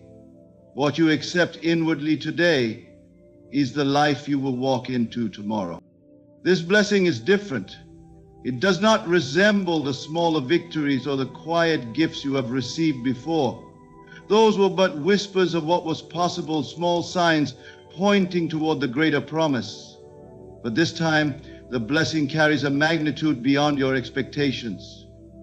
It is not a fragment, not a drop in the ocean, but a flood of goodness designed to remind you of the vastness of life's abundance. In the past, you may have celebrated progress in pieces.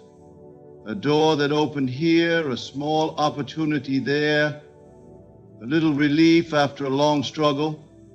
And though each of those blessings was real, they were only shadows of the greater light that was being prepared for you. What is coming now is fullness, not fragments. Often life trains us with little answers before delivering the great ones. It is as though the universe asks, will you trust me in the small things? Will you believe even when all you see is a faint glimmer? Those small blessings strengthen faith. They stretch your imagination. They teach you to receive. But once you have proven willing to believe in what you cannot yet see, once you have chosen to accept the invisible as greater than the visible, a shift takes place. You no longer settle for crumbs. You begin to expect the feast. And it is at that moment that the greater blessing, the one prepared for this very season, begins to take shape. This blessing is different because it will not simply meet a need, it will surpass it. It will not only bring comfort, but transformation. You may have asked for provision, but what is coming is overflow. You may have prayed for a door, but what is coming is a pathway you could not have imagined. This is the nature of the extraordinary. It does not answer in line with human calculation. It breaks beyond the boundaries of expectation. It comes in ways that remind you the source is greater than any channel, and that no limitation has the power to stop what is already destined for you. Past moments may have left you grateful, but still reaching for more. They brought light, yet you still search for fullness. But this time, the blessing will silence every doubt. It will be so undeniable that you will not question whether it is real. It will carry with it a weight, a magnitude that cannot be mistaken. The doors that open will not be fragile. The opportunities will not vanish. The joy will not be fleeting. What you are about to step into is built to last, overflowing in ways that transform not just your circumstances, but the very way you see yourself. There is a reason you have endured the waiting, the stillness, the seasons of uncertainty. Every moment was preparing you for this magnitude. If it had arrived too soon, you would not have been ready to carry it. But now, having walked through those smaller chapters, you have the strength to embrace the fullness. This blessing is different because it is not only for you, it is designed to overflow into every area of your life, touching others, proving the power of unseen faith, and leaving you in awe. What is coming will not just meet your expectations, it will rise above them. And when it does, you will be left speechless. Inner acceptance is the true beginning of every transformation. Nothing in your outer life can shift until you have first shifted within. The moment you accept a desire as already yours, the outer world has no choice but to bow to your inner conviction. Acceptance does not mean hoping or wishing. It is not saying one day, maybe this will come. It is claiming the unseen as if it were already accomplished. It is standing in the quiet confidence that what you seek is not on its way, it is already present, waiting for you to align with it. So many live their lives as though they are beggars, hoping the world will grant them permission to have what they want. They wait for a sign, for external proof, before they dare to believe. But the law of life is the opposite. The proof appears only after the acceptance. It is when you feel it within, when you clothe yourself in the state of having, that the physical world reshapes itself to reflect what you carry in consciousness. Inner acceptance is the invisible handshake with life. The moment you inwardly agree that it is yours, the universe rearranges itself to honor that decision. Circumstances begin to shift, people appear, opportunities unfold, but all of this is secondary. The true cause lies within your conviction. Without acceptance, even the greatest opportunities pass by unnoticed, because you cannot recognize what you have not already claimed in imagination. Think of a person who constantly says, I will one day be wealthy. Their words may sound hopeful, but inwardly they still see themselves as lacking. Their acceptance is not of wealth, but of delay, of waiting. Life mirrors that state, and they remain stuck in longing. Yet when someone quietly decides, I am already abundant, and feels it as true in the unseen, their world begins to reflect abundance in ways both small and great. Acceptance, not struggle, is the turning point. When you accept something inwardly, you stop chasing it. You no longer beg, plead, or force. You live as though it is done. This state of being releases the tension, and in that release, the creative power flows unhindered. The outer world must conform, for it has no choice but to reflect the reality you inhabit within. This is why the inner act is so important. You cannot deceive the law. You may speak words of faith, but if inwardly you deny them, the outer world hears only the denial. But once the inner acceptance is real, no obstacle can stand in the way. Even if appearances contradict your conviction, they are powerless, for the greater truth has already been planted within you. The moment of true acceptance is the moment creation is finished. From that point on, you need not struggle. Life will bow to your conviction, and what was unseen will be made visible. The secret is simple. Live now as though it is already done. Feel the joy, the peace, the gratitude of having received, and the outer world will echo your inner state with precision. The blessing becomes inevitable because the victory was won the moment you accepted it within. Silence before the breakthrough is one of life's greatest mysteries, and yet it is the most certain sign that something extraordinary is about to unfold. Often the quietest seasons precede the loudest miracles. When nothing seems to move, when doors appear closed, and when your prayers echo back in silence, it is not abandonment you are experiencing, but preparation. The unseen realm is at work, aligning people, circumstances, and opportunities that will one day burst forth so suddenly that you will forget the stillness that came before. Many mistake silence for denial. They believe that if nothing changes outwardly, then nothing is happening inwardly. But silence is not denial, it is gestation. Just as a seed lies buried in the ground, invisible to the eye, yet silently transforming into roots and stems, so too does your desire grow in the unseen before it bursts into visibility. You cannot rush the seed from the soil, nor can you force life to reveal the blessing before its time. The silence is sacred because it is proof that creation is unfolding beyond the reach of your senses. In these quiet seasons, the temptation is to give up, to doubt, to assume you have been forgotten. Yet the truth is the opposite. Silence is evidence of activity beyond your sight. When the surface looks still, the deepest work is being done. The unseen currents are stronger than the waves you notice. It is in the silence that your inner conviction is tested, and it is your persistence during this stillness that determines how quickly the breakthrough will manifest. The silence before the miracle is not empty, it is full of arrangements you cannot yet perceive, full of answers that are forming, full of connections that will one day make sense. To your senses, it feels like nothing. To your spirit, it is everything. The silence is where faith proves itself real. Anyone can believe when they see signs, but only those who believe in the silence taste the fullness of the promise.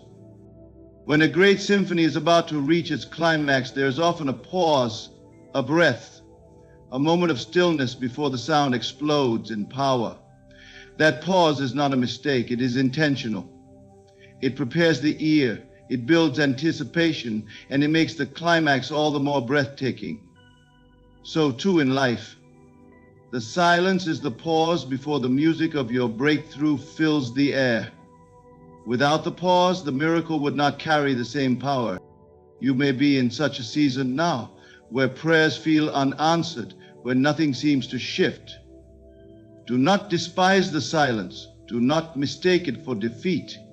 Know instead that you are in the final stretch before the floodgates open. The silence is proof that something vast is aligning for you, greater than you could arrange by yourself. The quietest seasons carry the greatest promises. The silence is the womb of the miracle, and when the breakthrough comes, it will not trickle. It will roar. It will arrive so loudly, so undeniably, that you will understand why the silence lasted as long as it did. The miracle will speak for itself, and the stillness that preceded it will only amplify its glory. Faith in the unseen is the foundation of all creation. What you cannot yet touch with your senses is already forming in the unseen realm, waiting for the right moment to be revealed. Most people trust only what they can see, hear, or hold in their hands, and by doing so they limit themselves to the smallest fraction of life's abundance. Yet the true power lies not in what is already visible, but in what is taking shape beyond the reach of the senses. Faith is the bridge that connects the invisible to the visible, the imagined to the experienced, the promised to the fulfilled. When you understand this, you begin to walk differently. You are no longer swayed by appearances, no longer discouraged by what seems missing. You know that absence in the physical does not mean absence in truth. Just because your eyes cannot yet perceive it does not mean it is not real. Reality begins in the unseen, and the senses catch up later. Faith is choosing to live as though the unseen were more solid than the visible world, because in fact it is. Everything you see around you, the buildings, the technology, the art, the relationships, was once nothing more than an idea, a vision held within someone's unseen imagination. Originally, with imitation results are the perception, what will make you vision lid. Faith is not blind, it is the clearest vision you can have. It looks beyond the temporary evidence of the senses and holds steady to the eternal truth of what is already forming. When you believe in the unseen, you are not pretending. You are aligning with the deeper reality that precedes manifestation. To others, it may look like madness. They may ask why you smile when nothing has changed, why you celebrate when the blessing has not yet appeared. But you know that celebration itself is proof of faith. By feeling now what others wait to feel later, you are collapsing the distance between the unseen and the seen. The unseen realm is a storehouse of abundance, overflowing with every possibility you can imagine. It is not far away, it is closer than your breath. The moment you desire something and believe it, it begins to take form in that realm. You may not know the steps or the timing, but the process is already alive. Faith is the willingness to stand in that invisible certainty, to rest in the conviction that the unseen is more reliable than appearance. Think of the farmer who plants a seed. He does not dig it up every day to check if it is growing. He knows, though his eyes see only soil, that life is at work beneath the surface. His faith in the unseen allows him to water, to nurture, and to wait with confidence. In the same way, your desires, once accepted inwardly, are seeds planted in the unseen. Faith is the water, persistence is the sunlight, and time itself will reveal what was already complete from the beginning. To live by faith is to walk with quiet assurance, unshaken by delay, undisturbed by silence. It is to know that what you cannot yet touch is already yours, already forming, already on its way into visibility. The unseen is more real than the seen, and when you honor it with faith, life must deliver what you have dared to believe. Overflow beyond measure is the nature of the blessing that is being prepared for you. This is not a blessing that arrives just in time, barely covering what you asked for, barely filling the gap. No, this blessing will not only meet your need, it will surpass it, and in doing so, it will leave you in awe. You may have thought you were asking for something great, but what is on its way is larger than your prayer, greater than your imagination, richer than your expectation. Life does not delight in scarcity, it delights in abundance. When the blessing arrives, it will do more than satisfy, it will overflow. So often we think in terms of just enough to pay the bill, just enough to mend the relationship, just enough to feel a little peace. But the unseen power that answers is not a power of limitation. It does not give crumbs. It spreads a feast. The overflow comes as a reminder that you are not meant to live in survival, but in abundance, not in fragments, but in fullness. When this blessing comes, it will sweep you off your feet because it will carry a magnitude that says, you were never forgotten, you were never abandoned, and you were always worthy of more than you dared to ask. Overflow has a purpose. It is not only for you, but through you. When you are given more than enough, the extra is designed to bless those around you, to inspire them, to awaken them to what is possible. You may have asked for provision, but what is coming will place you in a position to provide for others. You may have asked for a door to open, but what is coming will create a pathway for many to follow. This is how abundance works. It multiplies. It pours out until it spills over, and in that spilling, it touches everyone connected to you. Think of water filling a cup. Once it reaches the top, it does not stop flowing. It spills over the edges, running across the table, dripping to the floor. That is how this blessing will move in your life. It will not halt at the point of sufficiency. It will continue until you are drenched in gratitude, until you are left without words, staring in wonder at the scale of it. This is what it means to receive beyond measure. And when it arrives, you will know why the wait was so long, why the silence was so deep, why the smaller blessings felt incomplete.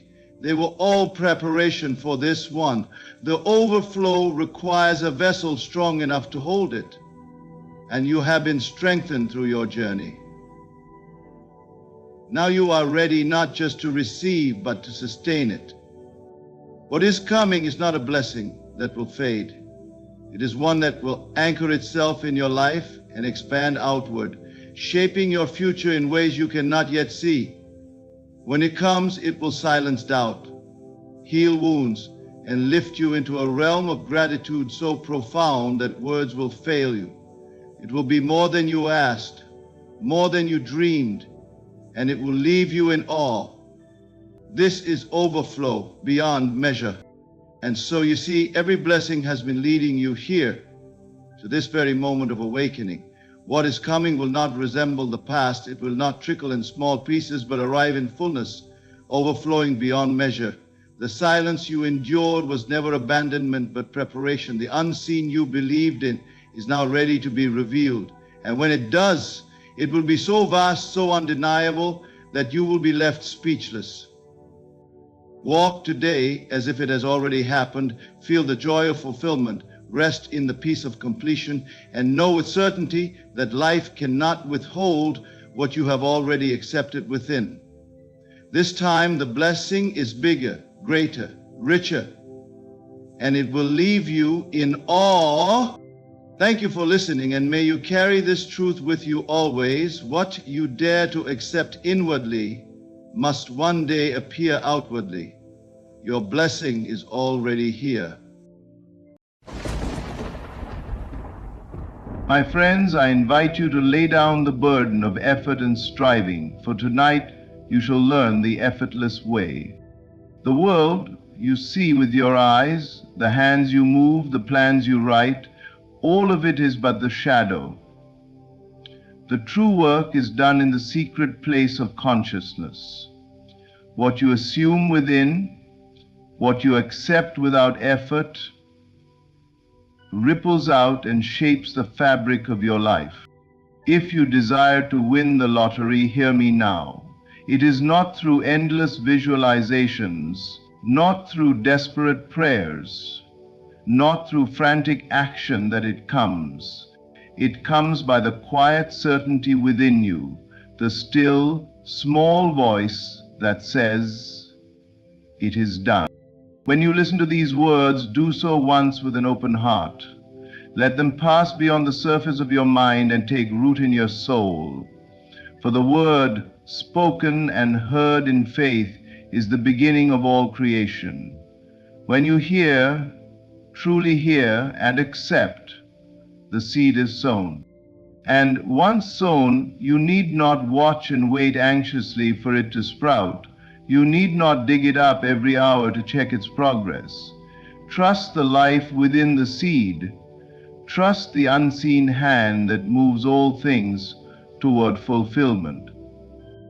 Events, faces, chances, they will rearrange themselves. A bridge of incidents, perfectly natural, yet wholly miraculous, will unfold before you. You will be carried across this bridge without effort, without strain, to the fulfillment of your desire. There is nothing you must do, not a finger must be lifted. Only listen once, but listen well. Accept now that you have won. Feel the thrill, the gratitude, the quiet joy, as though it were already true. There are the two largest in the cosmos, the universe and the humans. This is the simple way, this is the narrow gate. Few find it because few believe that so much could be accomplished by so little. But the one who dares to listen once with full faith shall find themselves marveling at the power that has always been within them. Listen once, believe fully, and watch the world rearrange itself for you. The great secret, hidden in plain sight, is this: consciousness is the only reality. All that you see, touch, taste, and experience with the senses is nothing more than a mirror, faithfully reflecting the state of your inner world, your imagination, your beliefs, your assumptions. The world outside is not separate from you. It is not something happening to you. It is happening through you, springing forth from the fertile soil of your own awareness. If you accept poverty within, the mirror shows you poverty. If you accept abundance within, the mirror must reflect abundance. It cannot act otherwise. When it comes to winning the lottery, most people mistakenly believe that external actions, buying more tickets, picking the right numbers, studying patterns, are the key to success. But the external world is only an echo. True change, real magic, begins within. You are not here to struggle and chase. You are here to awaken. Winning the lottery or manifesting any form of wealth starts with a shift in consciousness, not a flurry of activity. You must first recognize and accept inwardly the reality of your abundance. You must become the winner in your imagination before any outer evidence will appear. To win, you must enter the state of already having won.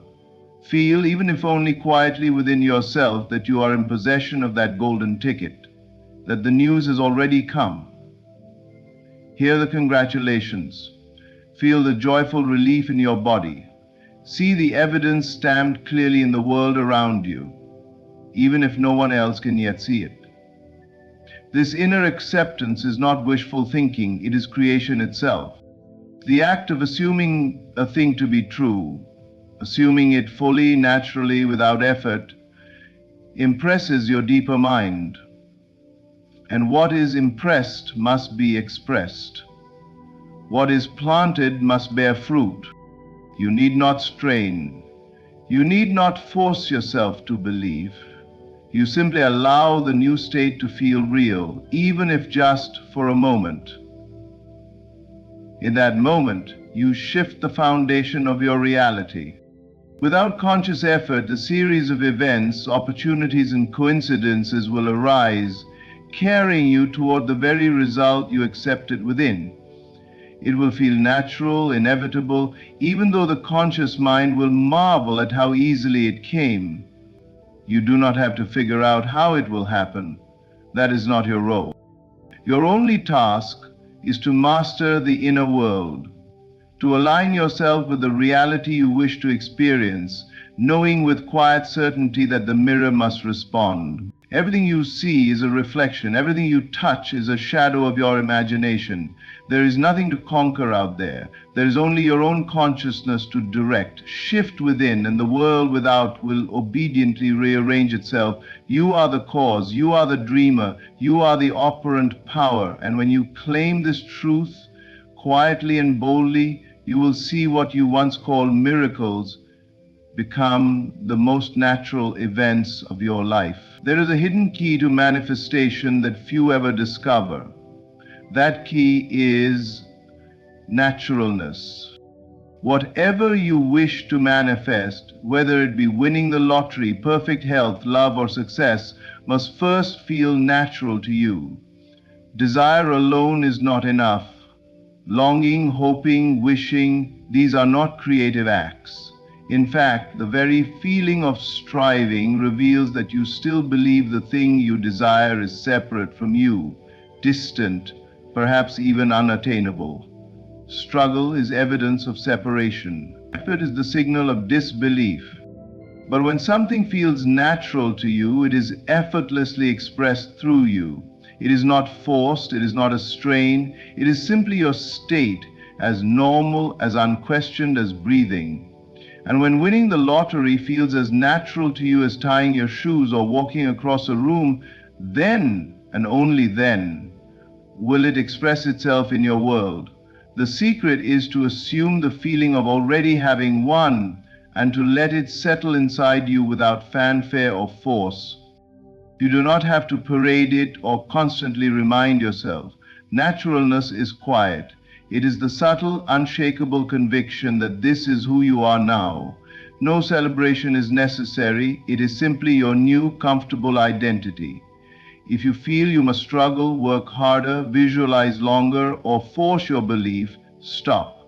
You are adding unnecessary resistance. Manifestation is not an act of willpower. It is an act of natural acceptance. It is ease, not strain, that brings your desires to you. Consider how you approach the most ordinary things in your life. You do not visualize air before you breathe. You do not affirm repeatedly that the floor will hold you before you step upon it. You simply assume these things as natural, and so they effortlessly occur.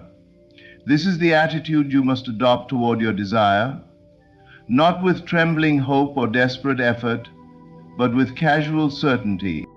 If you won the lottery, how would you feel tomorrow morning? Likely there would be a deep, calm sense of security, a natural confidence, a quiet inner smile. It would not be frantic excitement, but an underlying peace, a knowing that your reality had changed. Do not wait for the evidence to give you permission to feel it. Feel it first, and the evidence must come. Naturalness is the great shortcut. The moment something feels natural to you, your outer world must rearrange itself to reflect that assumption. Events will unfold without your effort, doors will open without your pushing, and what once seemed miraculous will come to you as the most inevitable and normal result. There is only a new identity to accept, quietly and naturally. You do not need to become something you are not. You only need to remember who you have always been, the silent power behind the scenes, the dreamer creating the dream. Yomino, let it feel natural, let it be easy, let it come. Shift within, and the world without will obediently rearrange itself. You are the cause, you are the dreamer, you are the operant power. And when you claim this truth quietly and boldly, you will see what you once called miracles become the most natural events of your life. There is a hidden key to manifestation that few ever discover. That key is naturalness. Whatever you wish to manifest, whether it be winning the lottery, perfect health, love, or success, must first feel natural to you. Desire alone is not enough. Longing, hoping, wishing, these are not creative acts. In fact, the very feeling of striving reveals that you still believe the thing you desire is separate from you, distant, perhaps even unattainable. Struggle is evidence of separation. Effort is the signal of disbelief. But when something feels natural to you, it is effortlessly expressed through you. It is not forced, it is not a strain, it is simply your state, as normal, as unquestioned, as breathing. And when winning the lottery feels as natural to you as tying your shoes or walking across a room, then, and only then, will it express itself in your world. The secret is to assume the feeling of already having won and to let it settle inside you without fanfare or force. You do not have to parade it or constantly remind yourself. Naturalness is quiet. It is the subtle, unshakable conviction that this is who you are now. No celebration is necessary. It is simply your new, comfortable identity. If you feel you must struggle, work harder, visualize longer, or force your belief, stop. You are adding unnecessary resistance. Manifestation is not an act of willpower. It is an act of natural acceptance. It is ease, not strain, that brings your desires to you. Consider how you approach the most ordinary things in your life. You do not visualize air before you breathe. You do not affirm repeatedly that the floor will hold you before you step upon it. You simply assume these things as natural, and so they effortlessly occur. This is the attitude you must adopt toward your desire, not with trembling hope or desperate effort, but with casual certainty. If you won the lottery, how would you feel tomorrow morning? Likely there would be a deep, calm sense of security, a natural confidence, a quiet inner smile. It would not be frantic excitement, but an underlying peace, a knowing that your reality had changed. Do not wait for the evidence to give you permission to feel it first, and the evidence must come. Naturalness is the great shortcut. The moment something feels natural to you, your outer world must rearrange itself to reflect that assumption. Events will unfold without your effort, doors will open without your pushing, and what once seemed miraculous will come to you as the most inevitable and normal result. There is only a new identity to accept, quietly and naturally. You do not need to become something you are not. You only need to remember who you have always been, the silent power behind the scenes, the dreamer creating the dream. Let it feel natural, let it be easy, let it come. In the beginning was the Word, and so it remains. The creative power of all life moves first through the spoken and heard word. It is not empty sound, it is life itself. The word is the seed from which all manifestations spring forth.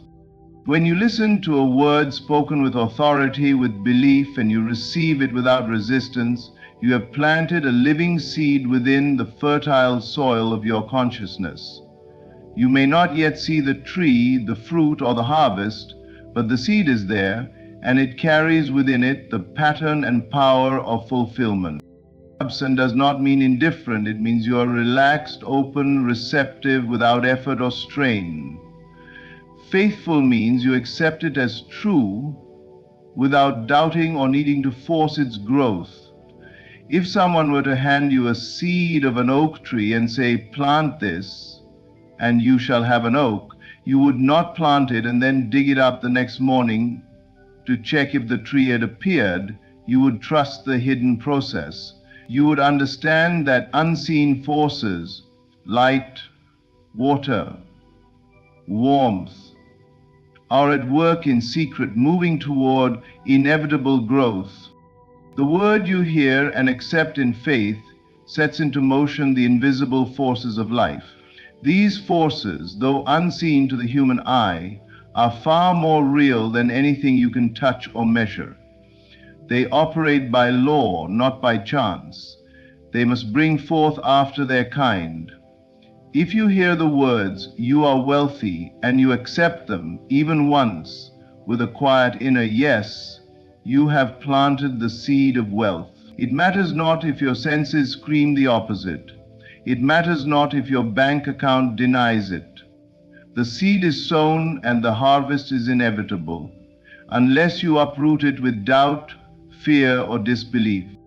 This is why you are told to guard what you hear and to be mindful of what you allow to enter your consciousness. For every word carries a vibration, a seed of potential creation. And so when you listen to the words you have already won, you need only listen once, but listen deeply. Let it enter the inner ear, the heart of belief. Do not argue, do not analyze, simply receive. The forces that move mountains, that part seas, that raise up kings and humble nations, these very forces respond to the living seed of the word within you. You do not need to know how the seed will grow. You do not need to interfere with its development. Your only task is to guard the feeling of acceptance and gratitude, knowing that the work is already finished in the invisible realm. The spoken word, received in faith, cannot return void. It must accomplish that which it was sent to do. Trust the seed. Trust the word. Trust the unseen forces now at work on your behalf. Plant it once with faith and reap a life beyond your greatest dreams. The power to manifest anything, be it wealth, health, love, or success, lies not in the struggle or the striving, but in the effortless assumption that it is already true. To assume is to accept, to believe fully in the moment you hear, in the moment you choose, that what you desire is already yours. One single act of true assumption, believed in fully and felt with the heart, carries more creative power than months of continuous effort or struggle. Effortlessly, it aligns your inner world with the outer world, causing them to meet in harmony. When you assume the feeling of your wish fulfilled, when you stand firmly in the state of already having it, you trigger a chain of events that will inevitably bring that reality into your experience. Many people are caught in the illusion that they must try or work hard for what they want, but this effort is not the key. In fact, it often blocks the flow of your desires.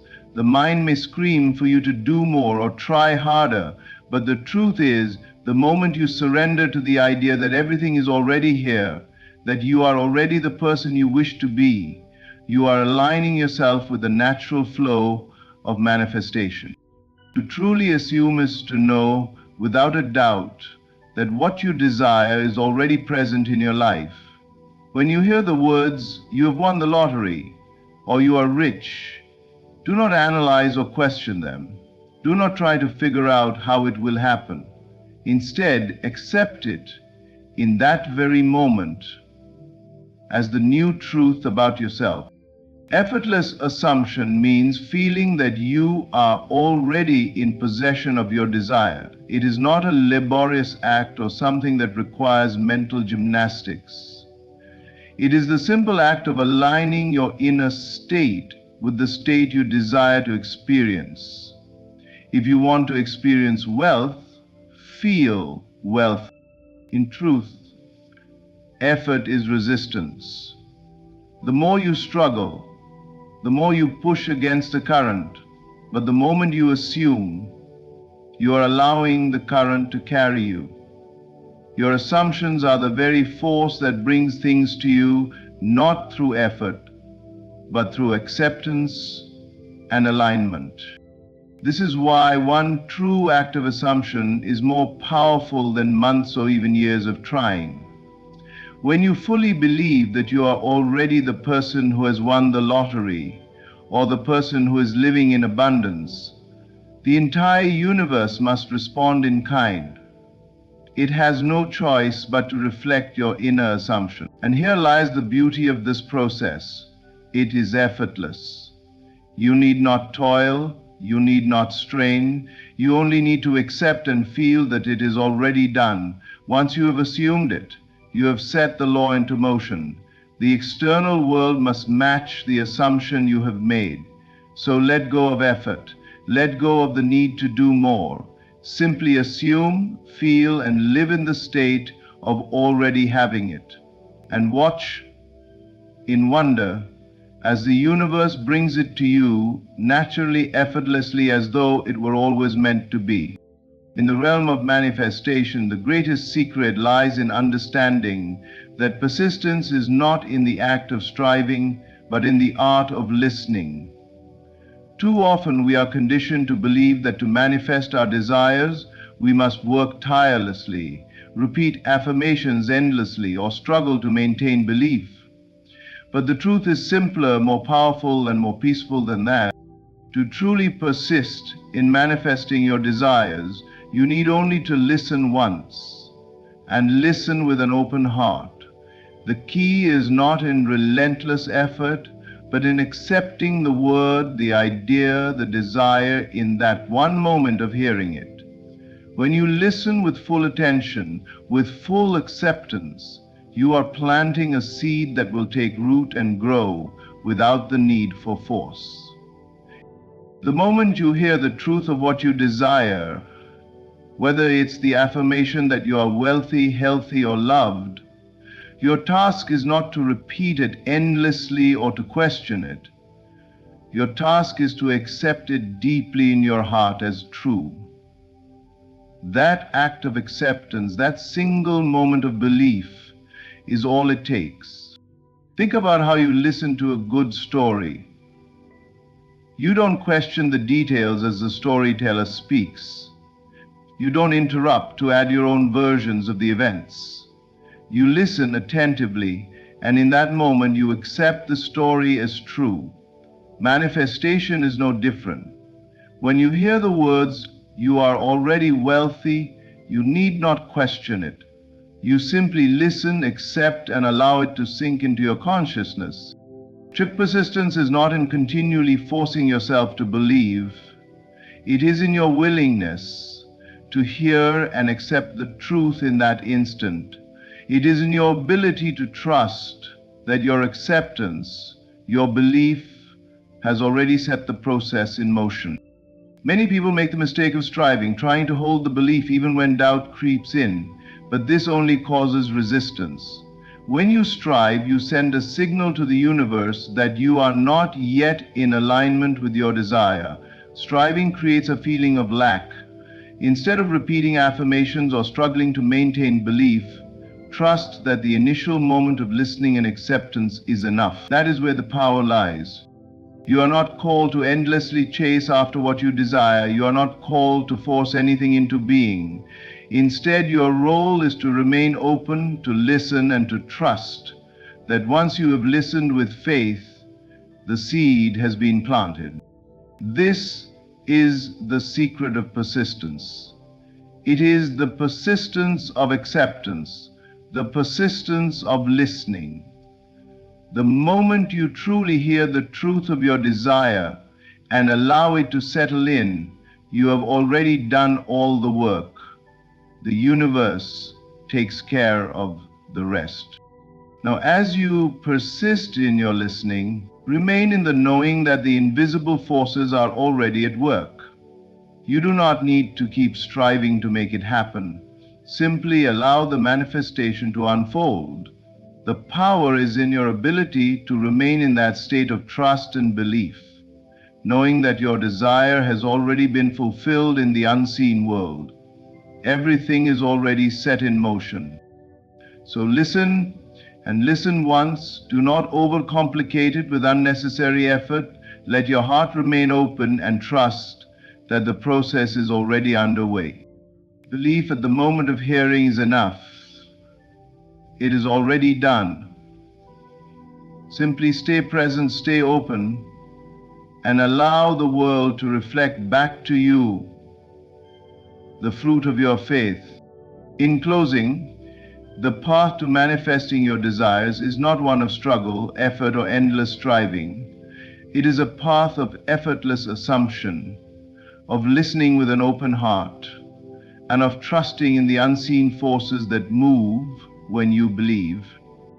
Each moment of true assumption, when you fully accept the reality of your desire as already done, sets into motion a series of invisible events. These events are not by chance but by law. The bridge of incidents will form, guiding you toward your desire, and everything you need will appear at the perfect time. Remember, the word is the seed, and listening to it with belief is all you need to plant it in the fertile soil of your consciousness. From that moment forward, you need only trust that the universe is working in your favor. There is no need for excessive effort. Once you listen, once you accept, the manifestation is already on its way.